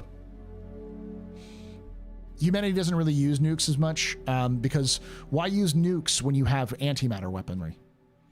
Antimatter weapons which are capable of blowing up moons.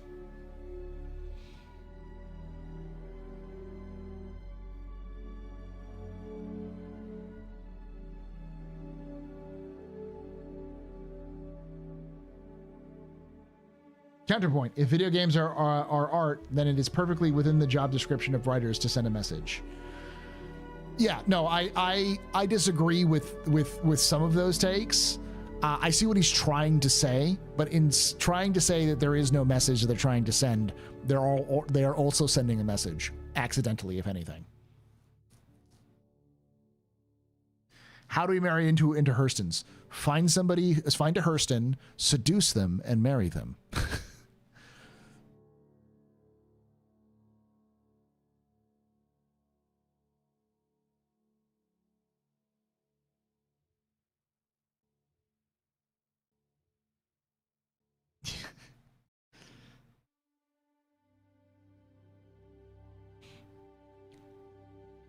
I think the problem that CIG is going to run into is that CIG is basing all of its sort of aesthetics off of 80s sci-fi. And anybody who's watched 80s sci-fi for more than, and thought about it for like long enough will tell you that 80s sci-fi is incredibly anti-establishment. Like, the bad guys in 80s sci-fi are corporations. Major corporations are always the bad guy. Blade Runner, it's the Tyrell Corporation. Alien and Aliens, it's Weyland-Yutani.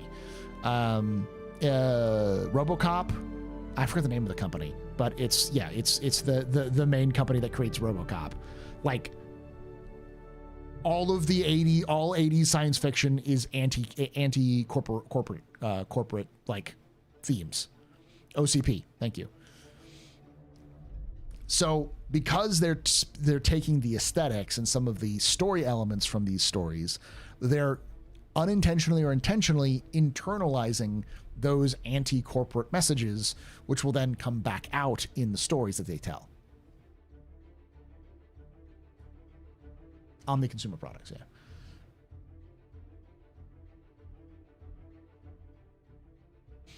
Yeah, the creator, that's because Blade Runner and Alien were made by the same creator, and they say yes, they're in the same universe, but it can make sense.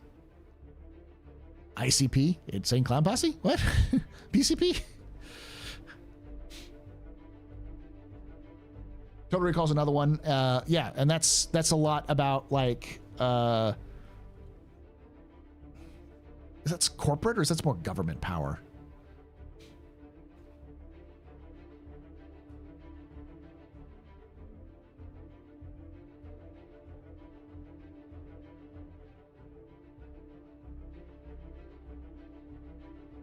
Yeah, there's a lot of like a lot of the ships are actually either based directly on historical actual planes that were made, because Chris Roberts is a huge fan of like aerospace history, especially like planes. So like the Reliant is literally the story of the B2. The B2 and the Reliant are the same story. And then some of it is CIG taking their own problems with the ships and making them canon.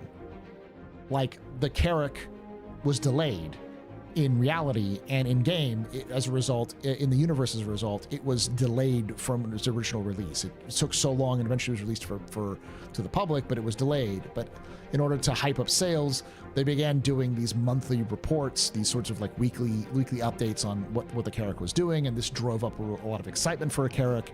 And so when they released the first Carrack, they called it Carrack Day, and it was all mimicking the actual hype that was going on of the Carrack at the time of its release.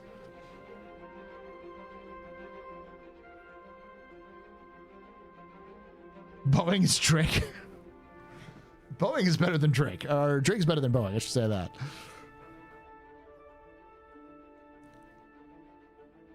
The founder of Case Aerospace, if you look at the lore of running company, how Case run it, is a direct parallel to him founding and running CIG. Yeah, to a degree.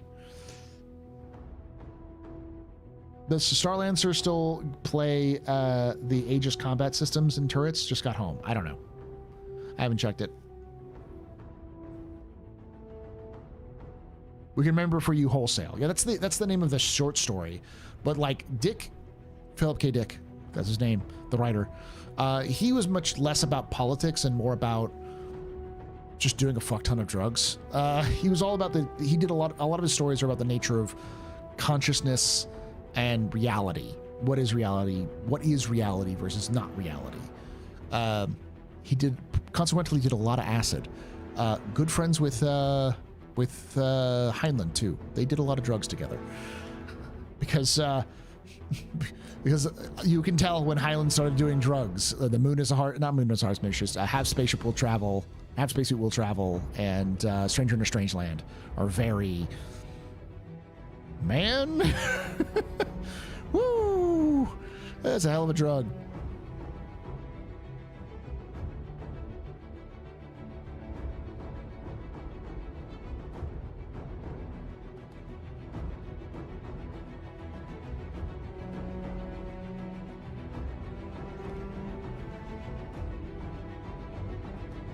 His earlier works were like Starship Troopers, but like when he gets to his later works, he gets to some esoteric shit.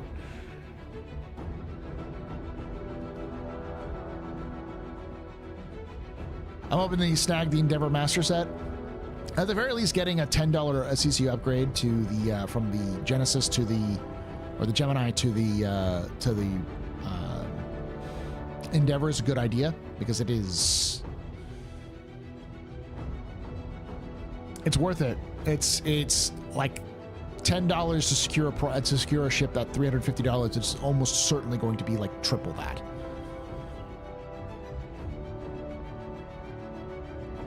I like Friday. Is that a Heinlein book?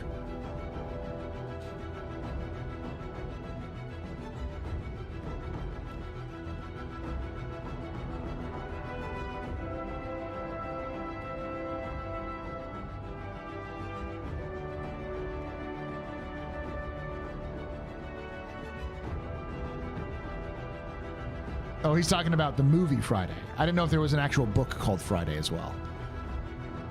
What is the thing worth securing? The CCU. The CCU of the Endeavor. What you're basically doing is ensuring that you're getting, if you want to get the Endeavor, you can get it for the price of $10 plus having to eventually pay for the Starfarer Gemini. So it's the Starfighter Gemini is like $340. So if you get a Starfighter Gemini to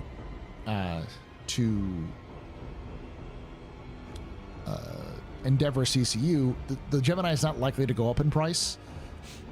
And even if it is, you'll still, the Endeavor is also going to go way up in price. So you're going to get a much smaller, like a much better discount with that than you can. The Cult of the Endeavor? Yes. Welcome, brothers and sisters.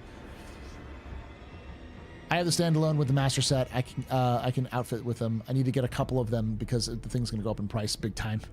Ah, Ruski. So you're also a fellow member of the Cult of the Endeavor. I'm a fool who already CCU'd it. Yeah. No, the Endeavor is going to be a capital ship. Like, it is going to be the counterpart to the Pioneer. The Pioneer will build bases and space stations and have all these sorts of functionalities. The Endeavor is almost certainly going to be a colony ship.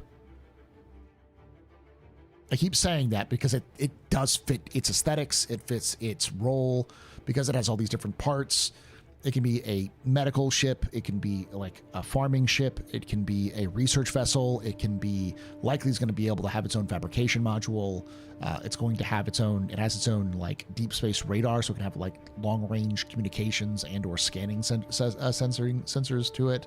It has its own hangar bay. Like the damn thing is a colony ship.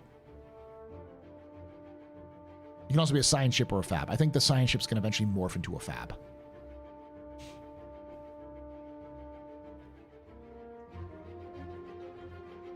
It's a money-making capital. It's going to be expensive. Yeah.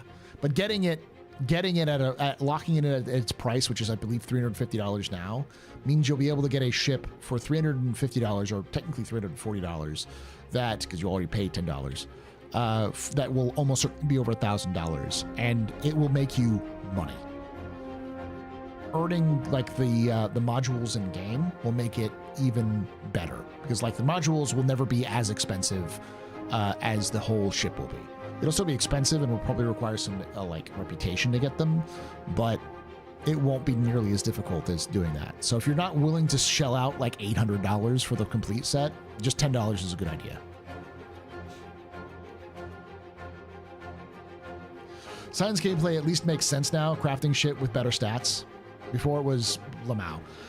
Before my thought about science gameplay was always going to be gather data and sell the data.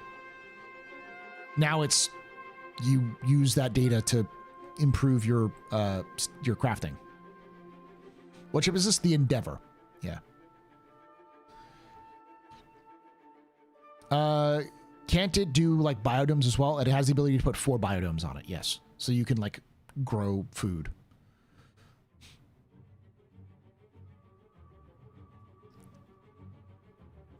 There is a book, Friday, by Heinlein. Oh, there is. Okay.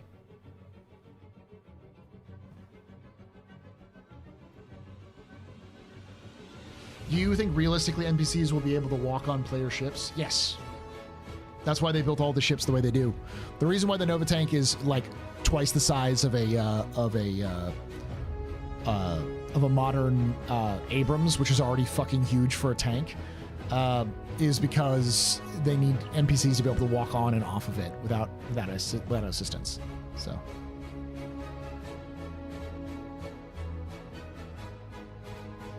Bro, I'm already fighting the desire to get a Kraken. Now I'm also fighting the desire to get an Endeavor.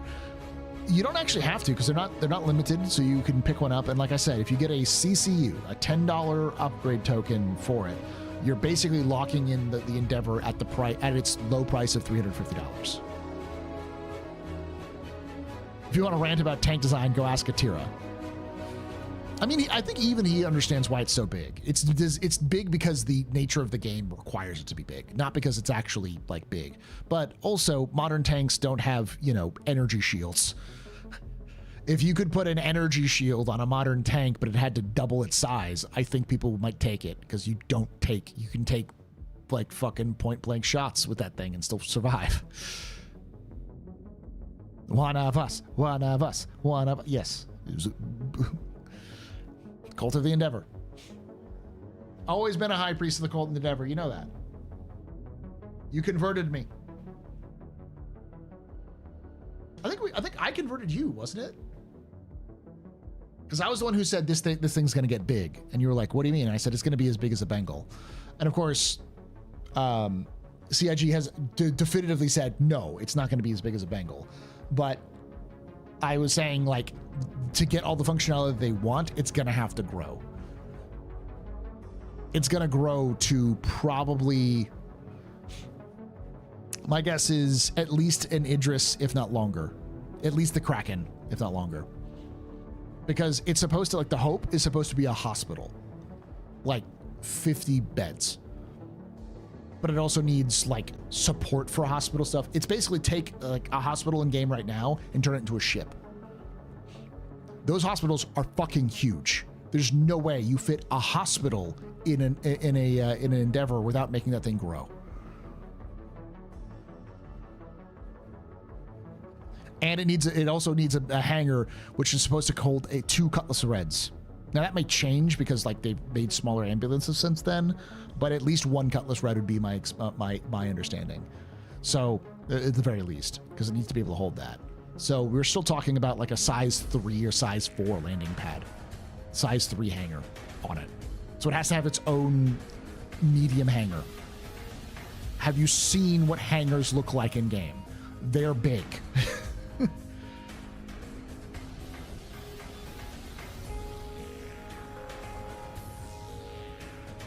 The 2 ships AstroPub recommends is the Endeavor and Redeemer. You listen to the praise of Redeemer for years, it's amazing. Shut up, Stove. No. You know this. I'm trying to get the Tank Museum of the UK to review Star Citizen's vehicles and tanks, so that'd be kind of cool.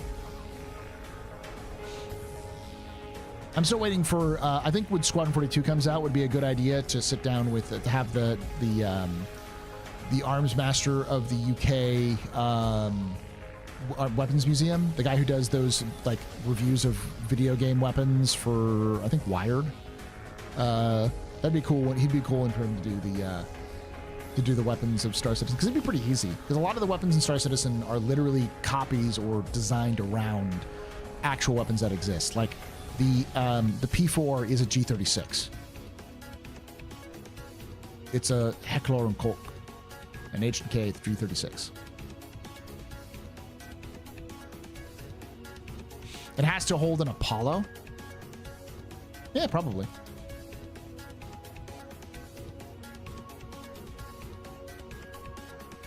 Endeavor needs to have garden pods like those resort ships in Battlestar Galactica. Yeah. More IRL comparisons. It's because there's a lot of fantasy weapons from that CIG makes, because a lot of it is, you know, sci-fi based stuff. But a lot of the ballistics would share some similarities to modern day weapons, like oh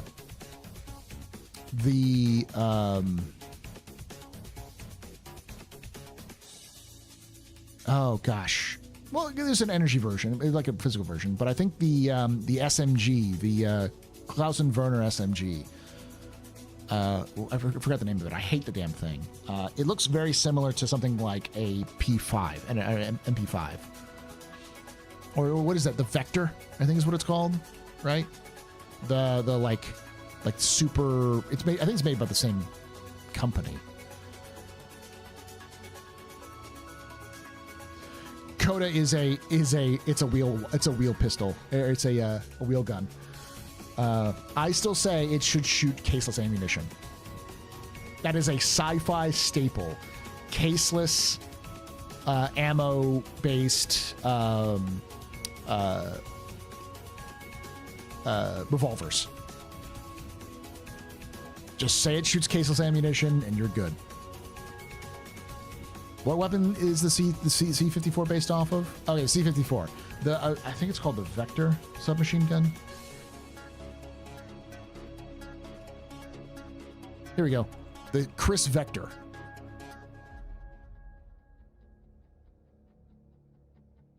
This one. Let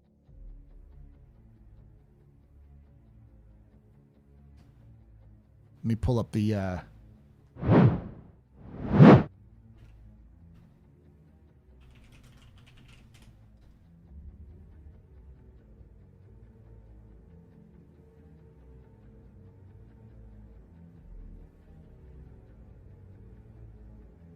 It's a Gemini. It's a Gemini. But yeah, let's look at the Gemini. Let's look at the Gemini C54. And look at the Vector. The Chris Vector. It's the fucking Chris Vector. It's a sci-fi version of it, but it's the Chris Vector. It's got the same lines and everything. The Custodian is literally a P90. Yeah. It's an energy P90.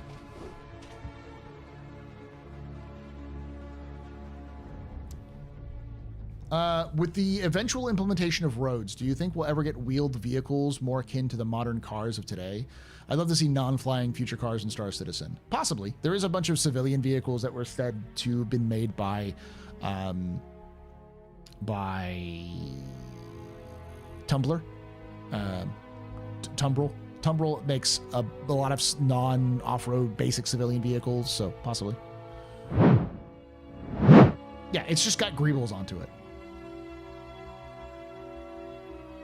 Lumen is also similar to that. If you look at the Lumen.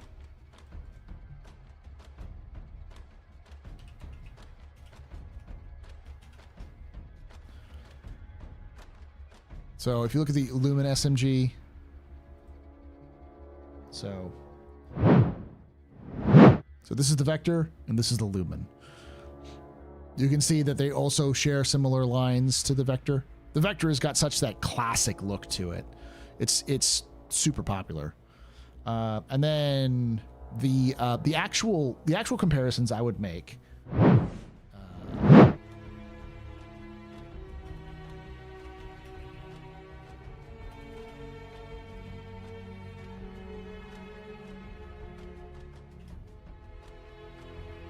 The XM8.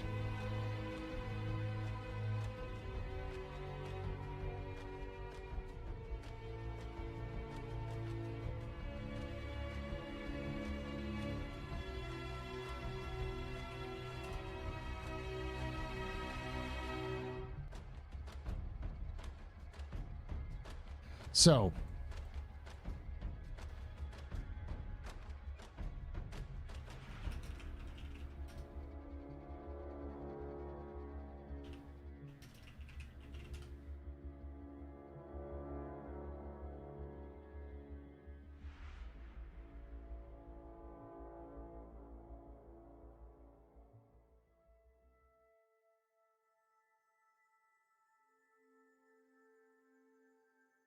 you see this, I'm going to pull this up too.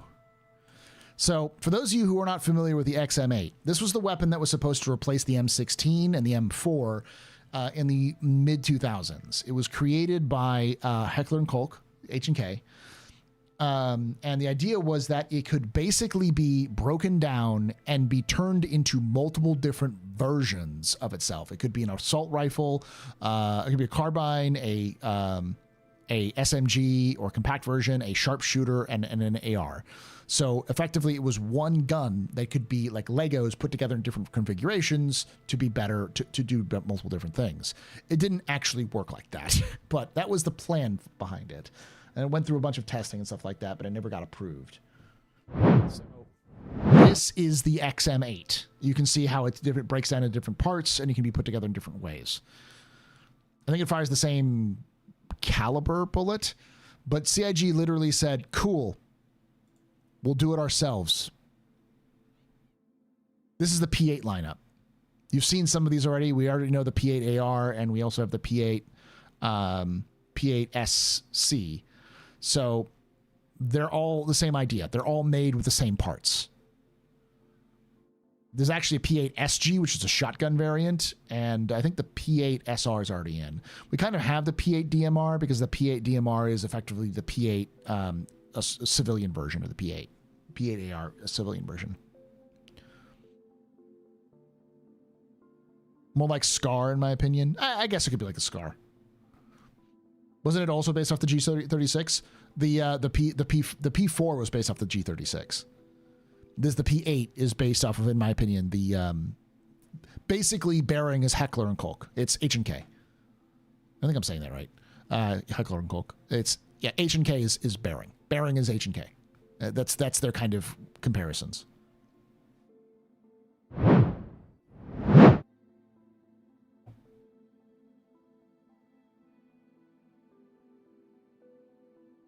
What do we like here? Gun. So I was comparing, because someone said that they wanted to like have the British tank and tank museum compare real like Star Citizen vehicles with real life vehicles and see like kind of their opinions on them.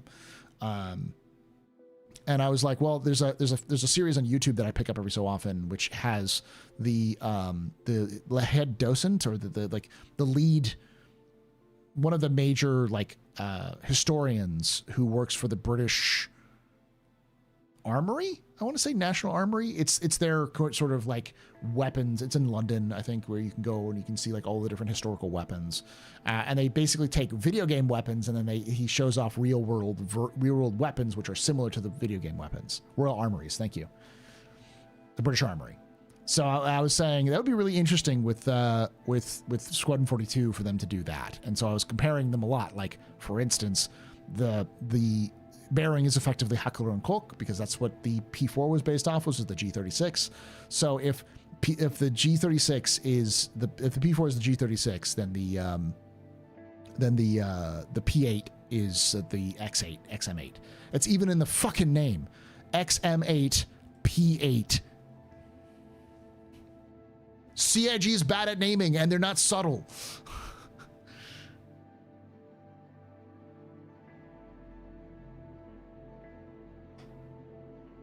Yeah, it's the Ghost Recon gun. It was famous in Ghost Recon Advanced Warfare.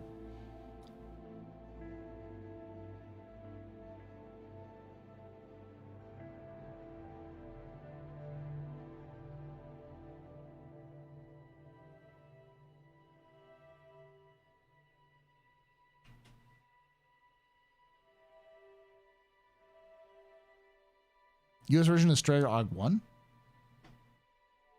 What is the Mystery Anvil ship? A lot of people are saying it's the Paladin. We'll see, though. Paul, just want to tell you thank you for putting the Captain's Table on Spotify with my 2-hour commute every day. It's really made my drive much easier, much more enjoyable. So it took me a little bit longer this week to put it in there, but I eventually got it up there. The CH in Koch is spelled like you're gurgling, so Koch.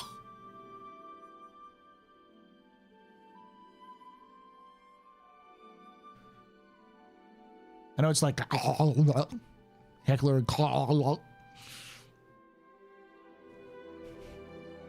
that's why it's just easier to say H and K.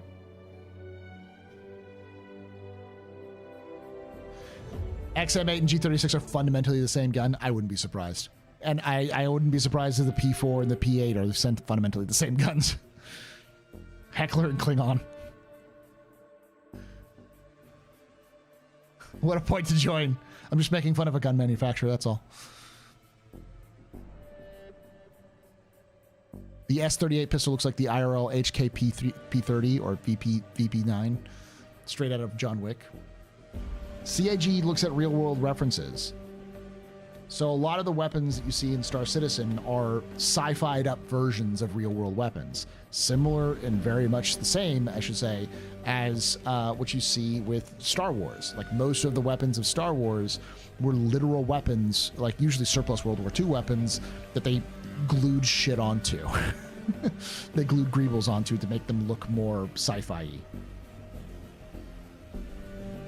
I thought Heckler and Koch were Klaus and Werner.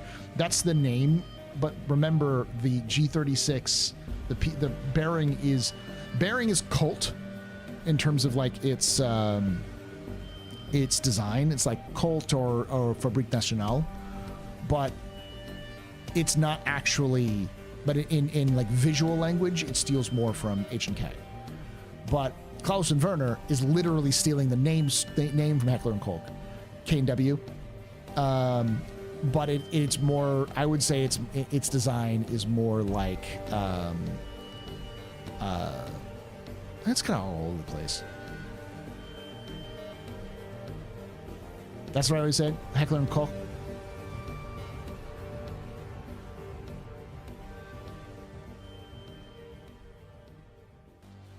Can we talk about needing a gem mining variant of the Anvil Pisces where they can replace the quantum drive with their mining equipment for a little van life living area? Huh.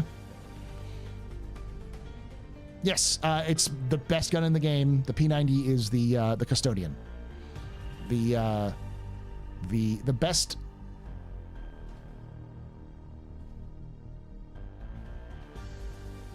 talking about it. I have to do it. Chat, you know this.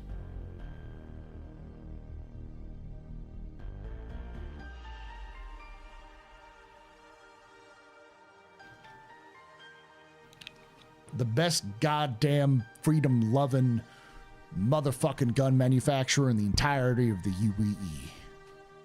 Castac motherfucking Arms. God bless Castac Arms. They may it bring freedom and democracy wherever it goes. You don't understand, chat. For those of you who are new, let me lay on to you the glory that is Castac Arms. Castac Arms is Kalashnikov. I'll say that again. It's Kalashnikov. But if Kalashnikov was born in Texas,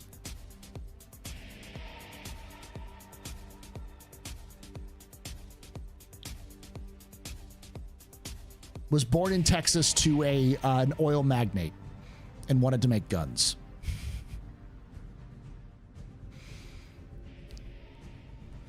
It is absolutely 100% corrupt as shit. They sell guns to all sides of a war. And they come out looking like fucking darlings every time. They sell to criminals, and then when people freak out about the criminals taking over their town, they'll advertise to the population to say, crime's on the rise, better buy one of our guns. There is a crime wave happening in Farron, which has caused the entirety of the police force to basically be overwhelmed with crime. So, and of course, most of the criminals using weapons in Farron are using Castac Arms weapons. So what did Castac Arms do to improve its nature, improve its image? It gave the police force free guns and armor. Locke, Idris 4, literally is free because Castac Arms was selling them weapons. When nobody else had the balls to sell the rebels weapons, who were fighting against the last of the Mezer governors, Castac Arms was selling them because their money's spent. What happens now? Now they are fucking heroes. It's heavily implied that there's a goddamn Karna on the fucking flag of Locke. Like they just slapped a Karna on that bitch and called it a day.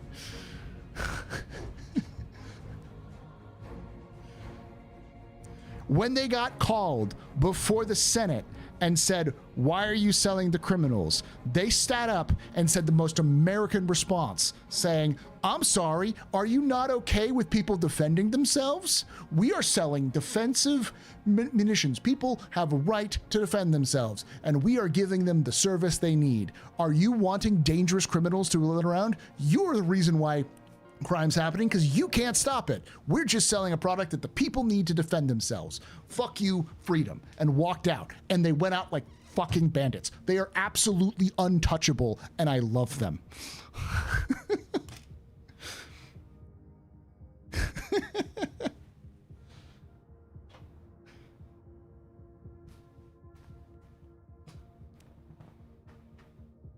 How are you?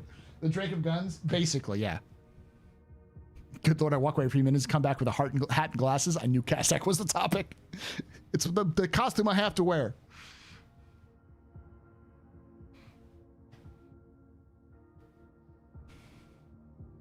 Forget the capitalism needs to go up and do it. I need to do an entire thing on Castac. I need to do an entire thing on Castac where I explain my absolute and utter love for them. Because they are absolutely corrupt in every way, shape, or form. They are dead to rights. They are awful people, but they're so awful, they are so capitalist that they run around to being good. It is the ultimate boomerang effect of capitalism.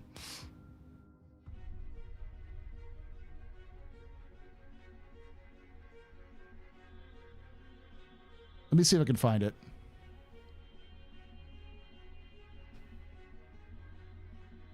It's called being authentic, Paul. Yeah.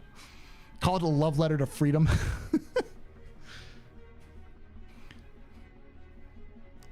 And the thing about the weapons is to understand the origin of Castak, Castak was made to kill the Vanduul. Like, every Castak weapon is overpowered because it's designed to kill a, 8-foot tall or 7-foot tall walking tank coming at you. But it's also designed to be used by a 5-year-old having to kill that 7-foot tall walking tank coming at them. And be repaired by the dumbest motherfucker you've ever met. Because, again...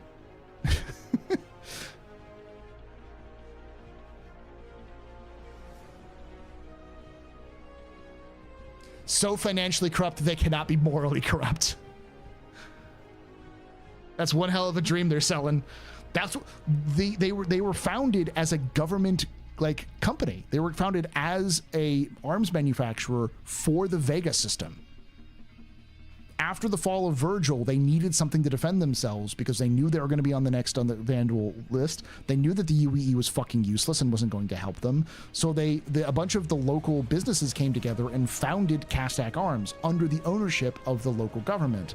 And their job was to produce weapons that they could then sell at a cheap price, that were easy to maintain, that were designed to kill the Vanduul, so that there was access to weapons in Vega system for the eventual invasion of Vega. I got it. 5-year-old Marine, dumbest motherfucker. You just repeat yourself. Thank you, Silky. I'll bring it up. That is, All right.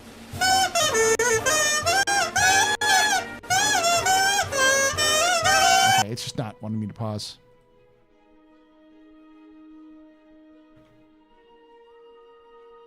Okay.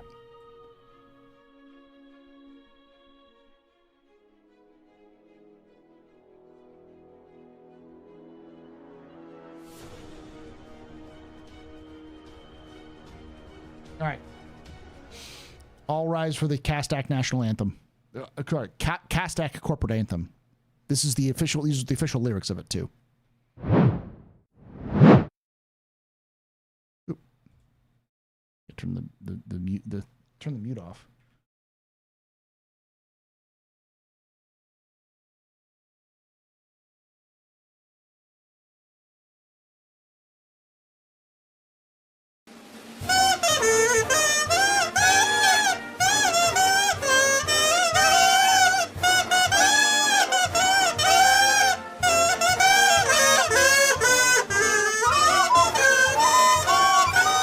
Freedom, democracy, protection. Goddamn. Weapon sales go burr. I'm under attack. I fucking love Castak.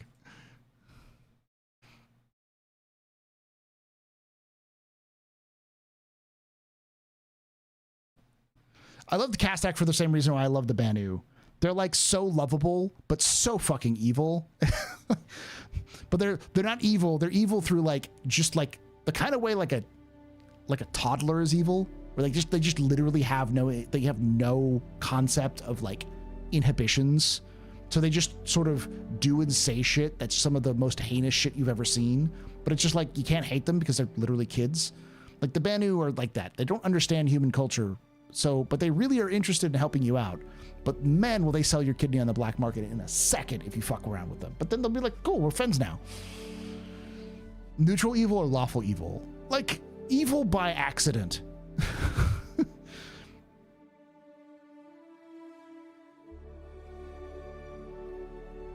Old racist grandpa. Yeah, kind of like that. Like a papaw sort of thing. But Castak Arms is so corrupt that they're good. They're like the opposite. They're not evil. They just want money. But because they want money, they accidentally into being good. If evil good was an alignment. Yeah, that's a better way of putting it.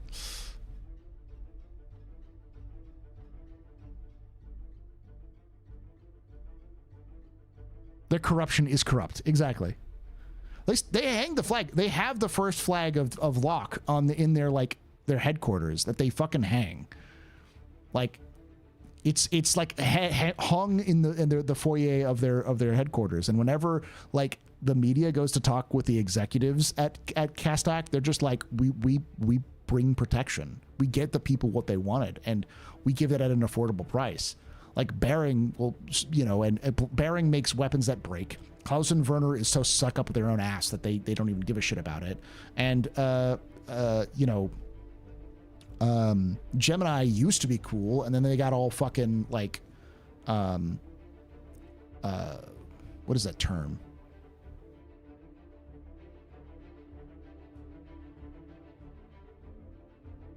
Not hippie, but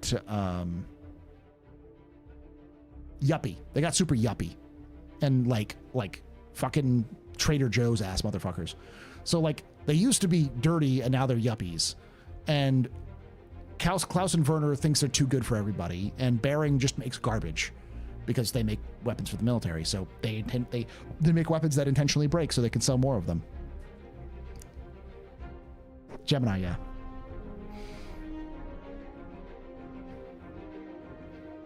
Why the TJs hate? It's not I'm not hating on TJs, but it would be like if TJs started off as like a super grunge local market, and now became what it is now. Gemini are yuppies. Yep. They used to be like rebel as shit because they were selling ballistic, you know, weapons when nobody was building them. They're founded by a fucking Tavaran, like a Tavaran orphan, two orphans, a human and Tavaran orphans from the streets of Castor, or of Low, from the streets of Low, New Junction City, like bottom of the barrel, like super low. They managed to make a gun. All the guns are made by the Tavaran of the duo. It's called Gemini because the human, the girl, she protected her Tavaran partner, who is like her brother, basically. But they were both from two different families, and she was a runaway and he was an orphan, and they lived together to protect each other because they were both about the same age. So when they climbed out of the slums by building guns and selling them, she became the corporate spokesperson. And they called it Gemini because she said her twin brother makes all the guns, and he's got super social anxiety. Like he's super socially anxious, so he could never be seen anybody. This is at the heart of the Mezer era, mind you. This is after the Second Tavaran War, so we're talking Tavaran are not exactly well liked in the UAE. So if people found out that Tavaran was designing and making the weapons that were these super like rebel guns, people might lose their shit.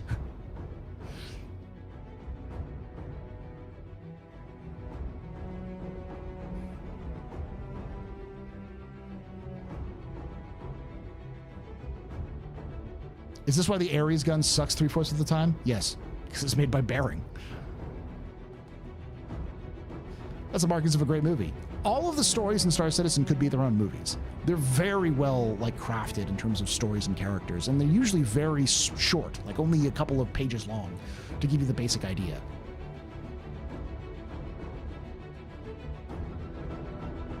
Like, and it wasn't revealed that a Tavaran was the one who was designing most of the guns you shoot are made by a Tavaran. Like almost all of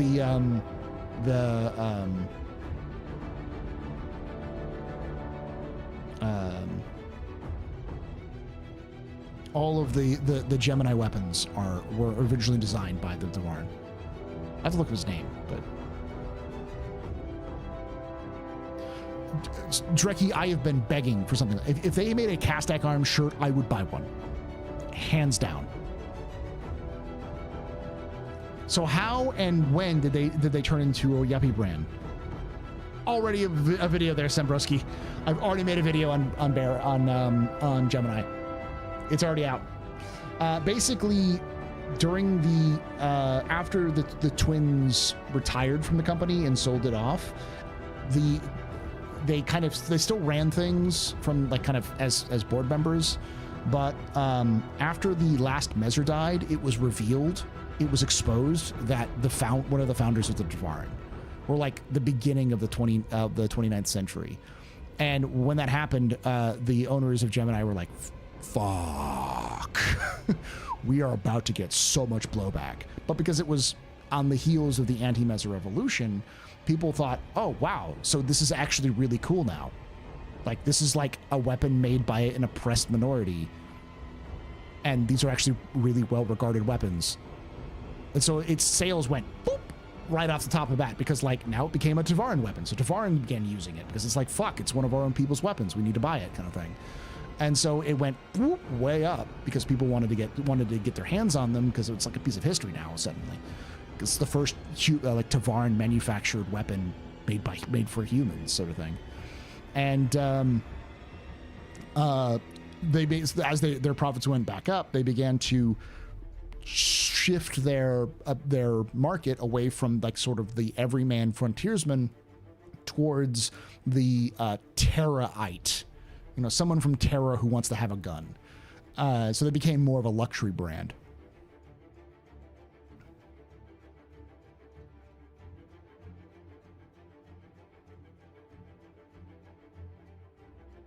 When woke, made bank. Yeah.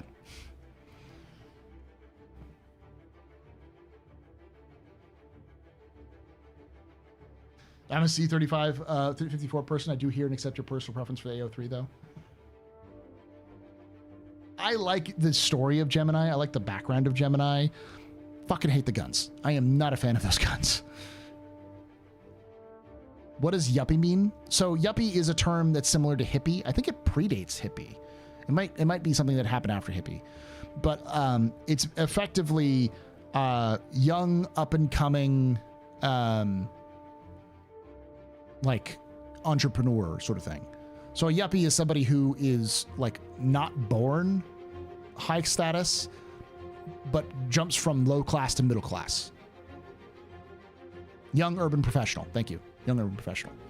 So they're usually people who are socially liberal, but are working in business, and usually coming from like a lower socioeconomic and moving up into the middle class. Kind of strata.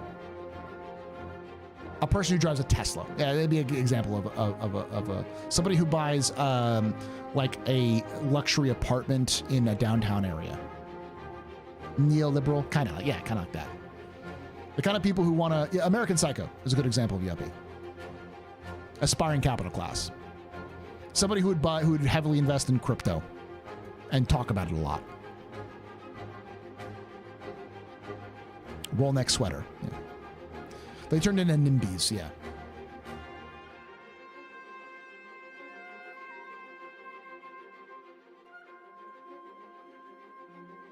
Somebody who sits in a MacBook in Starbucks. This is weird that all matches with my understanding of yuppies, yeah. So I should be wearing my monocle and top hat when using the S70s? That's too fancy. You need to have like what is those juices at Microtech? One of those juices. You need to have one of those juices in your hand while you're firing your S71.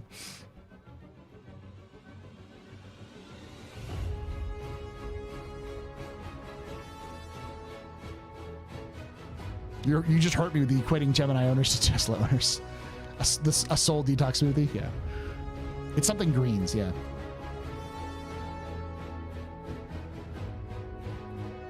One step above hipster, one step below preppy. Excuse me, I brought a juice holder session for that. Garcia's, yeah, that's what it is. Hey, Zark. Garcia's greens, okay. Yeah, there's nothing wrong with liking Gemini. Gemini has an aesthetic to it. It's just that's its demographic, is the sort of like weekend adventurer. Somebody who lives in Terra but goes to Pyro. You know? Lives in Terra, or not even Pyro. Someone who thinks a dangerous neighborhood is Magnus. Somebody who would take a weekend trip to Grimhex and call it getting in touch with their roots. You know? but lives in like microtech.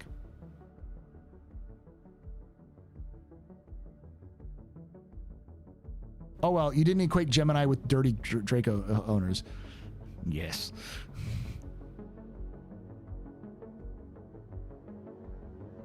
The pyro hippie. Yeah. Do you think the pouch attachments for clothing will extend to helmets? Make it a custom beer helmet? Yes. So Gemini has no place in Nyx? No, it could be there.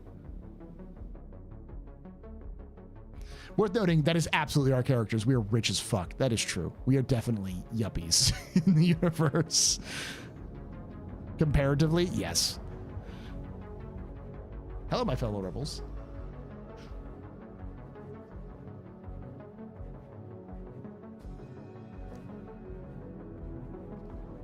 I can't imagine an Origin pilot with a Gemini. Sorry, we do need an Origin equivalent. Gemini is from MISC pilots. It matches the aesthetic. Really? Okay, let's look at it real quick. I severely doubt that. Let's look at the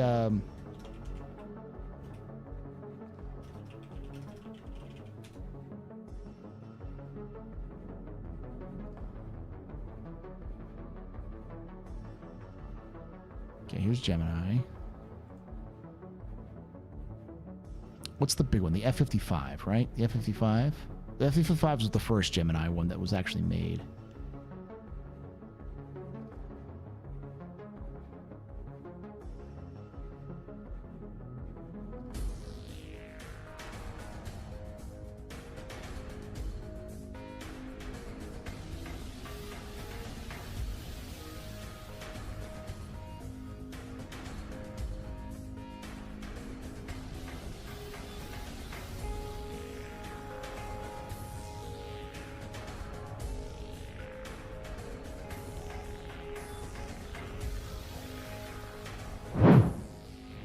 There's no way that's a MISC gun.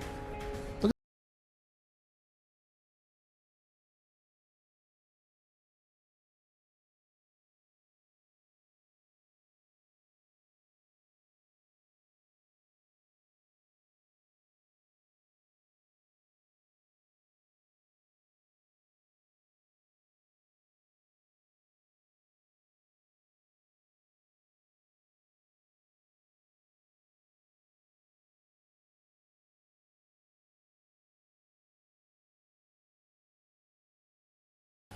Hey, Becky, thank you so much for coming in with that 199 people. Woof. You are very important, pubbers, very impressive pisters, very pedestrians. Welcome. My name is Paul Berserker1, Batman Shell, your humble host and space bartender here at the AstroPub, your space bar at the end of the universe. Sit back, relax, enjoy the show. We got a good one for you. How you doing?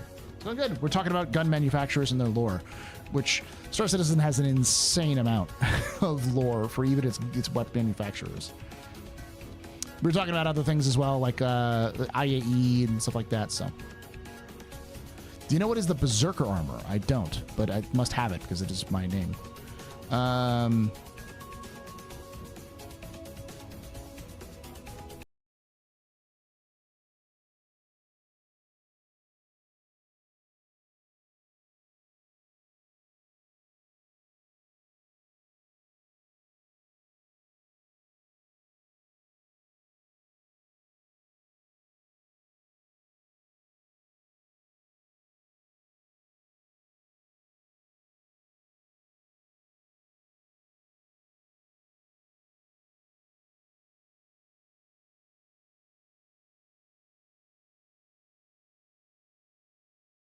Paul Berserker 1 Batman Shell, your humble host and space bartender here at the AstroPub, your space bar at the end of the universe. Sit back, relax, enjoy the show. We got a good one for you. How y'all doing? Someone was asking about the P6. There is no lore for the P6 that I know of.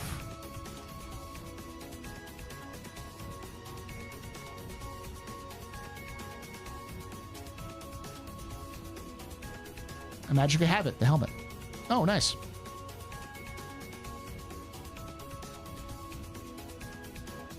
I expect to see Gemini weapons on any Origin combat variant vehicle. Oh, yeah.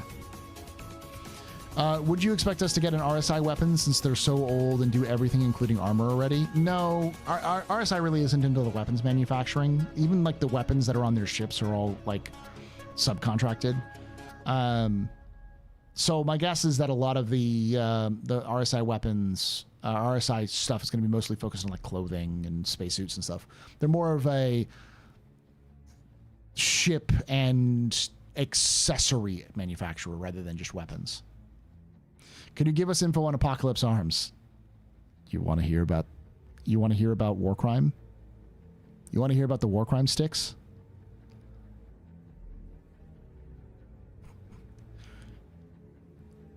The short story, for those of you who don't know, is that Apocalypse Arms is a war crime. I'm not even joking. They're built to be war crimes. Every Apocalypse Arms weapon was designed to kill civilians, efficiently and en masse.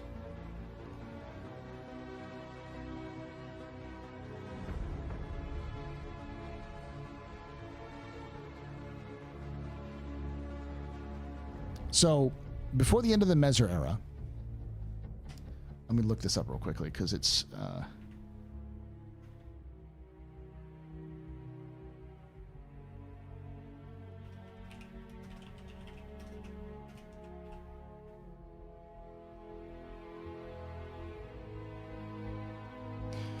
so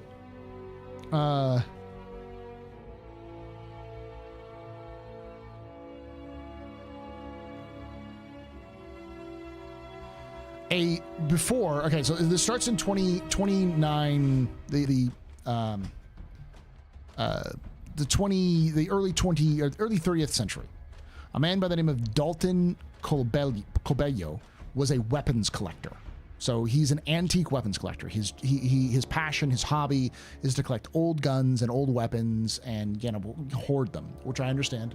Being the founder of lore, I understand that hoarding instinct there. I appreciate it. So he was on Cestulus and Jutta, and he found prototype parts for ship weapons that he had never seen in a crate that was that came from an auction. So he went to an auction, and he where he unsuccessfully attempted to reconstruct. Okay, so he found prototype parts and ship weapons. Okay. Led him to buy a strange crate of military surplus auction in Cestulus. So he found some weapons and weapon parts. He didn't know what the fuck they were. They looked like nothing he had ever seen before.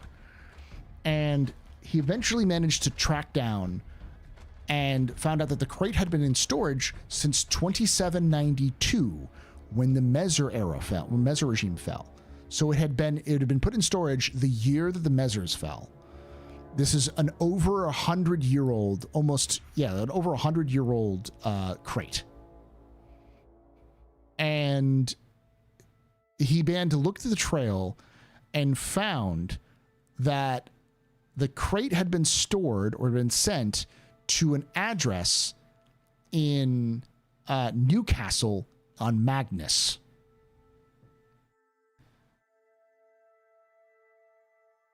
There, he found out that a Kasaba outlet now was standing there, but it did exist at some other time. Originally, it was a company called Genly Engineering Solutions. And he found out that Genly Engineering Solutions was a front run by the Mesers, specifically run by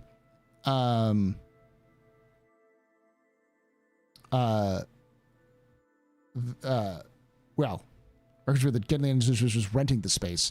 The crate was shipped to Cestulus. So that was the name of the company that owned the area.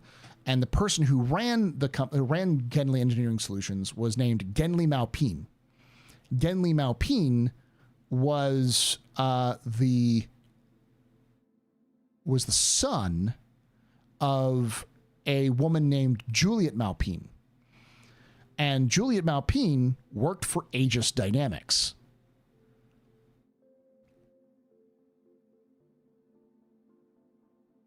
This it's a huge list right here. I got to go through all of it. But basically, what was happening was in 2790, Linton Meser was feeling the walls closing in on him.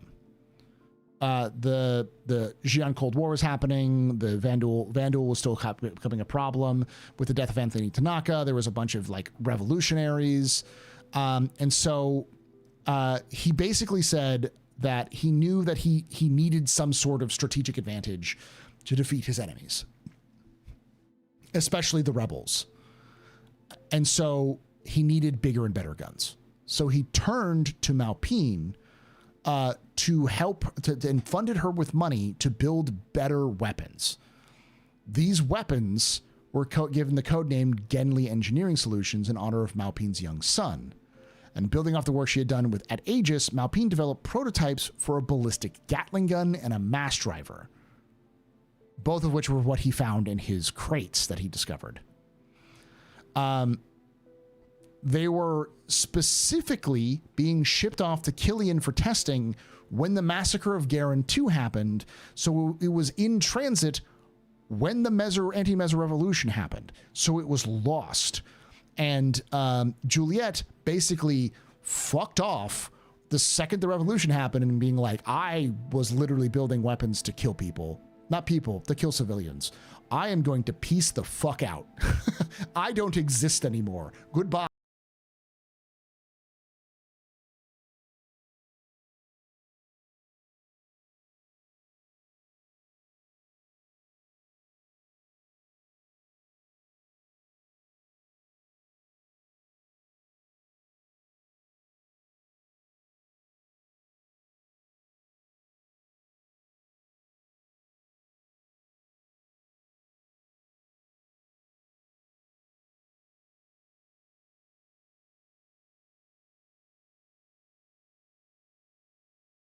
Everyone from Soul Citizens Podcast, how you doing? My name is Paul Berserker01, Batman Shell, your humble host and space bartender here at TheAstroPub, your space bar at the end of the universe. Sit back, relax, enjoy the show. We got a good one for you. I'm talking about the story of Apocalypse Arms because somebody wanted to know it. So to continue on, yeah, she was gonna be brought up for war crimes and decided to leave instead of being charged with war crimes. So she left. And the crate was abandoned, but this guy by the name of, again, Dalton Colabello took all of these weapons and figured out how to manufacture them and broke them down and became a weapons manufacturer by copying these weapons. The Strife and the whatever the other one is, I can't forget it, I remember of it. And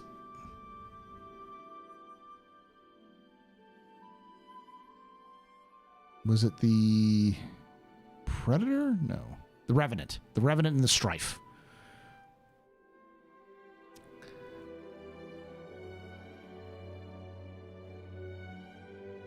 I'll read directly from the from the whole thing. With the full designs in hand, Colabello was finally able to get the prototypes working, and the first line of Apocalypse Arms branded munitions hit the market. Okay, how was this?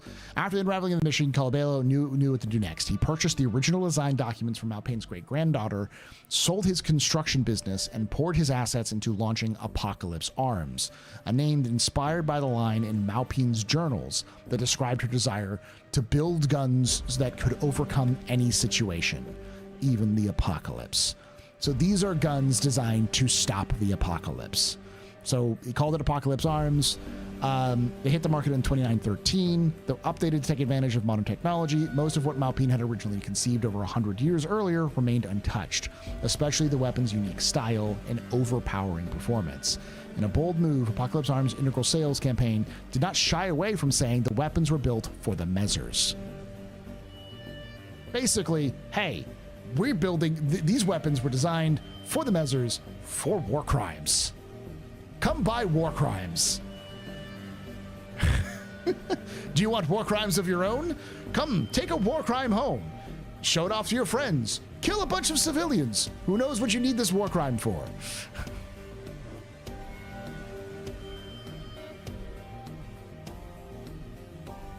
I try not to do this. Do this for 7 minutes. Oh, I'm doing it definitely. Brother, you're a big Star Trek fan. I want to see something that's a fellow Star Trek fan. I think your stream would like it. Okay, show it to me. Show it to me. Hit me out. Hit me out.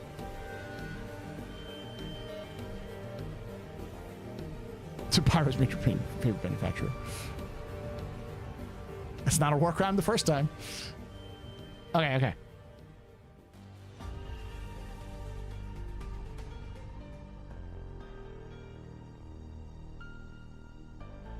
Apocalypse Arms is the shit, my dude. It's a Rickroll, don't do it. I will fully watch the whole Rick Astley video if it's a Rickroll.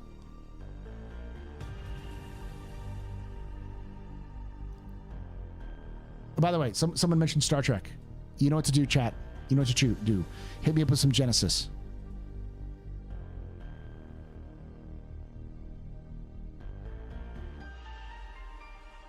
Them biddies.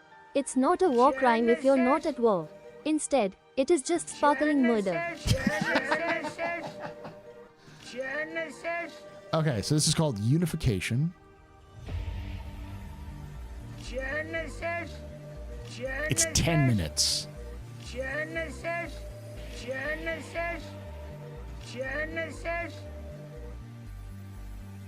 Okay, we're gonna watch this together, chat. 10 minutes long. And then I'm gonna probably wind this down. Genesis.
possibilities, Spock said.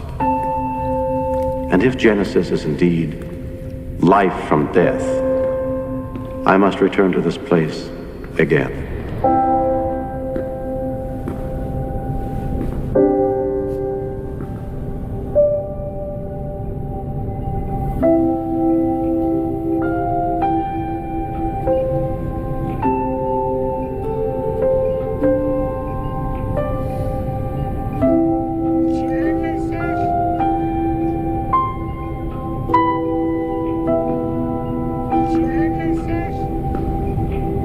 Chat chill. Ruining the vibes. Ruining the vibes. Stop it. I will turn it off.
That's really good. We'll see if it is.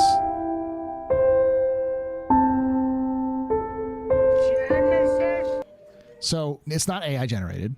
The person who played Kirk was Sam Witwer. I've actually seen some of these. People have been posting behind the scenes stuff of this on Blue Sky. All of those are actors. Sam Witwer played Kirk. They just digitally altered his face to look like Kirk. Yeah. Yeah, I've seen some Blue Sky talks about it. Like they actually have like the oh gosh, what's the name? Spock's mom, or the Vulcan, the female Vulcan. I can't forget her name. That is actually, I think it's actually the actress who played that original character. What is that new show? It's just it's a memorial to Leonard Nimoy kind of thing. Rachel Curtis, yeah, I think so. Several of the people who worked on this were actually, I think she was in there. Yeah, Robin Curtis. Yeah.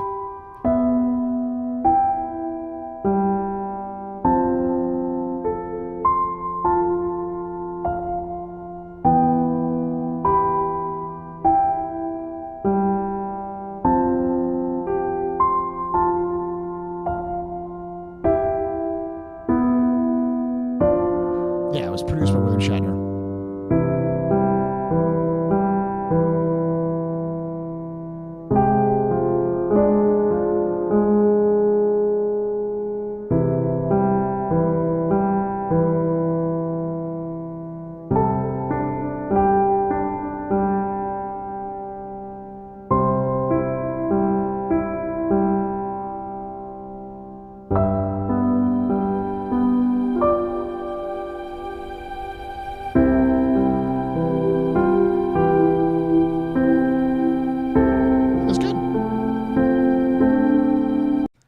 So now Whitwer has done Star Wars, Battlestar Galactica, and now Star Trek. Yeah, because he played the voice of Maul in Star Wars.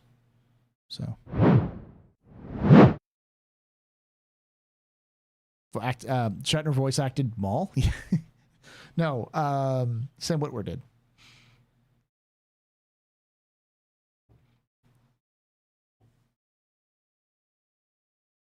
Not sure what you just walked in on. So it's a movie called 765874 Unification.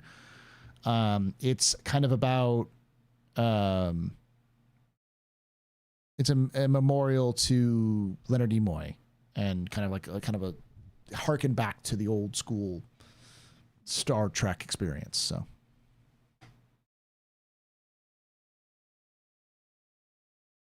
it's a love letter to Star Trek. It's very artistic, especially the some of the scenes feel very 2001 inspired. So yeah, it is like what he just sent me is it's unlisted, but it has 500,000 views. Because I'm sure Paramount is going after it hardcore.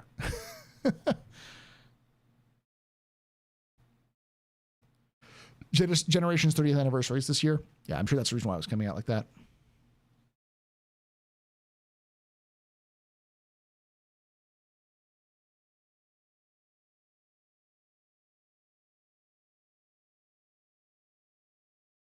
Yeah, thank you, Adventure. That was good. You always got to love a good artistic.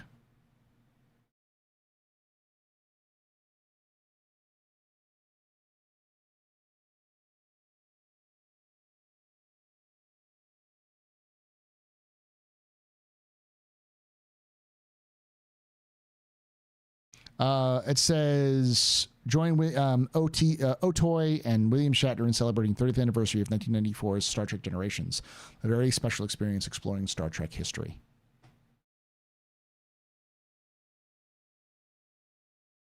Really appreciate it. Yeah, it's nice. I am very much a fan of Star Trek. Star Trek was my sci-fi franchise that got me into science fiction. My dad was a gigantic nerd. He used to watch the original series when it was originally airing, when he was in college. Fun fact, he went to school with Anson Mount's father. And so as a result, Anson Mount went to the same college that I did. I haven't told Anson this, by the way. Like, I've only met him like once. If I ever meet him again, I'll explain the story that my father used to tell me about it. For those who don't know, Anson Mount's father wrote for Playboy. He was actually a pretty famous Playboy writer. But he was a friend, he was an acquaintance of my father. So, I think he would like, he would enjoy the story about how my dad used to talk about him and his father would sit in the common room in their dorm and they'd watch Star Trek when it originally aired. So I burned a couch with Anson Mount.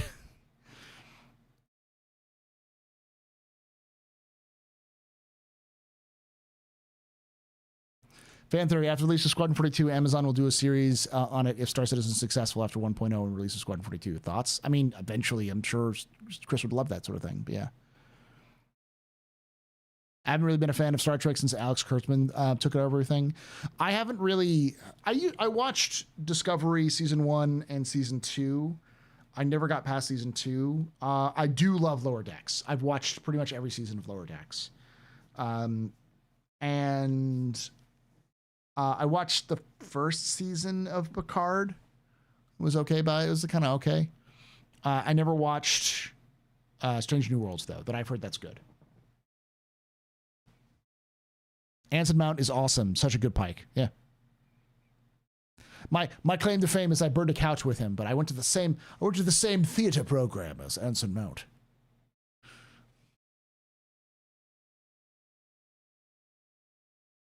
Oh wow, that's why I got Playboy, for the stories.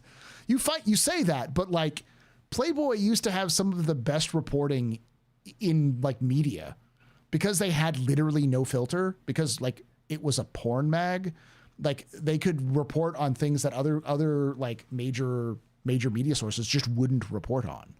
I remember famously the story of the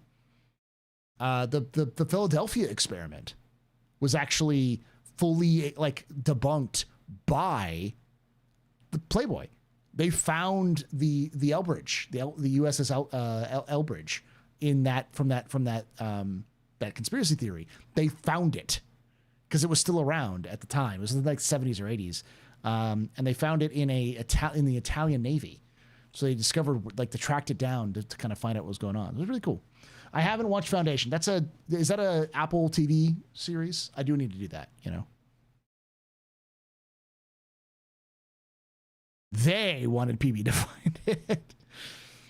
Treat yourself, Paul. Watch Stranger Worlds. I got rid of Paramount Plus a long time ago, and I don't have the desire to go crawling through and watching that stuff. But no one loves Star Trek more than the Lower Deck creators. Yeah, I've heard good things about Foundations. I've heard it's nothing like the book series in terms of like they kind of riffed off their own idea. It's sort of like an interpretation of it rather than the original, but. I need to get Apple TV just because it's got so many good. Like, I want to see Monarch, like the series on that series. I know that's out and pretty good.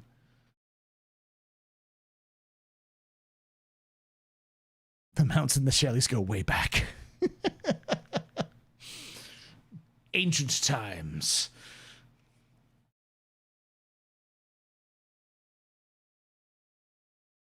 Severance, Silo. For All Mankind. It has a series that I wouldn't want to watch. I haven't seen it. Did you see Chaos on Netflix? I haven't, but I know my wife wanted to see it.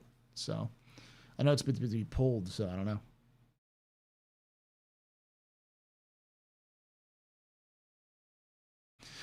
Heard of subscription rotation. You rotate your subscription every month, get great way of stretch the dollar. I basically just, the only thing I was watching I was watching Paramount Plus for was Lower Decks. And I'm like, I can find ways of getting Lower Decks, even legally, if I wanted to. That doesn't involve that.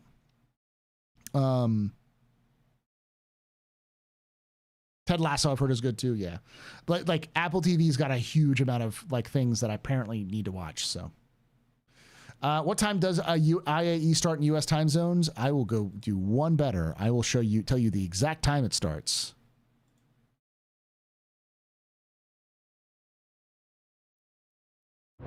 Starts in 11 hours and 26 minutes. You can take away my space suit. You can even take away my space lasers. No PPUs. But you can never, ever take away my space game.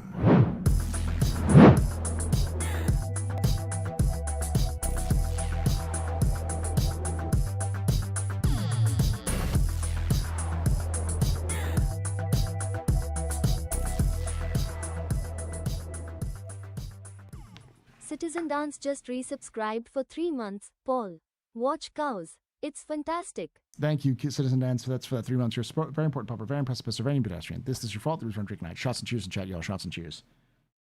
All right, I've been streaming for 3.5 hours. I need to get some sleep. It's a little bit past my bedtime. Thank you for hanging out. Thank you for watching. I will be back tomorrow, normal time, like 7 p.m. Eastern. And we're going to be doing our floor tour of IAE. And that will be done probably around like an hour after I start. It won't be on YouTube. It won't be on this YouTube. It'll be on the Galactic Historian YouTube. So make sure you check that out. I'll figure out how to add the target for everything like that. And yeah, thank you for watching. Thank you for hanging out. And like I say every time, hope to see you someday in the black.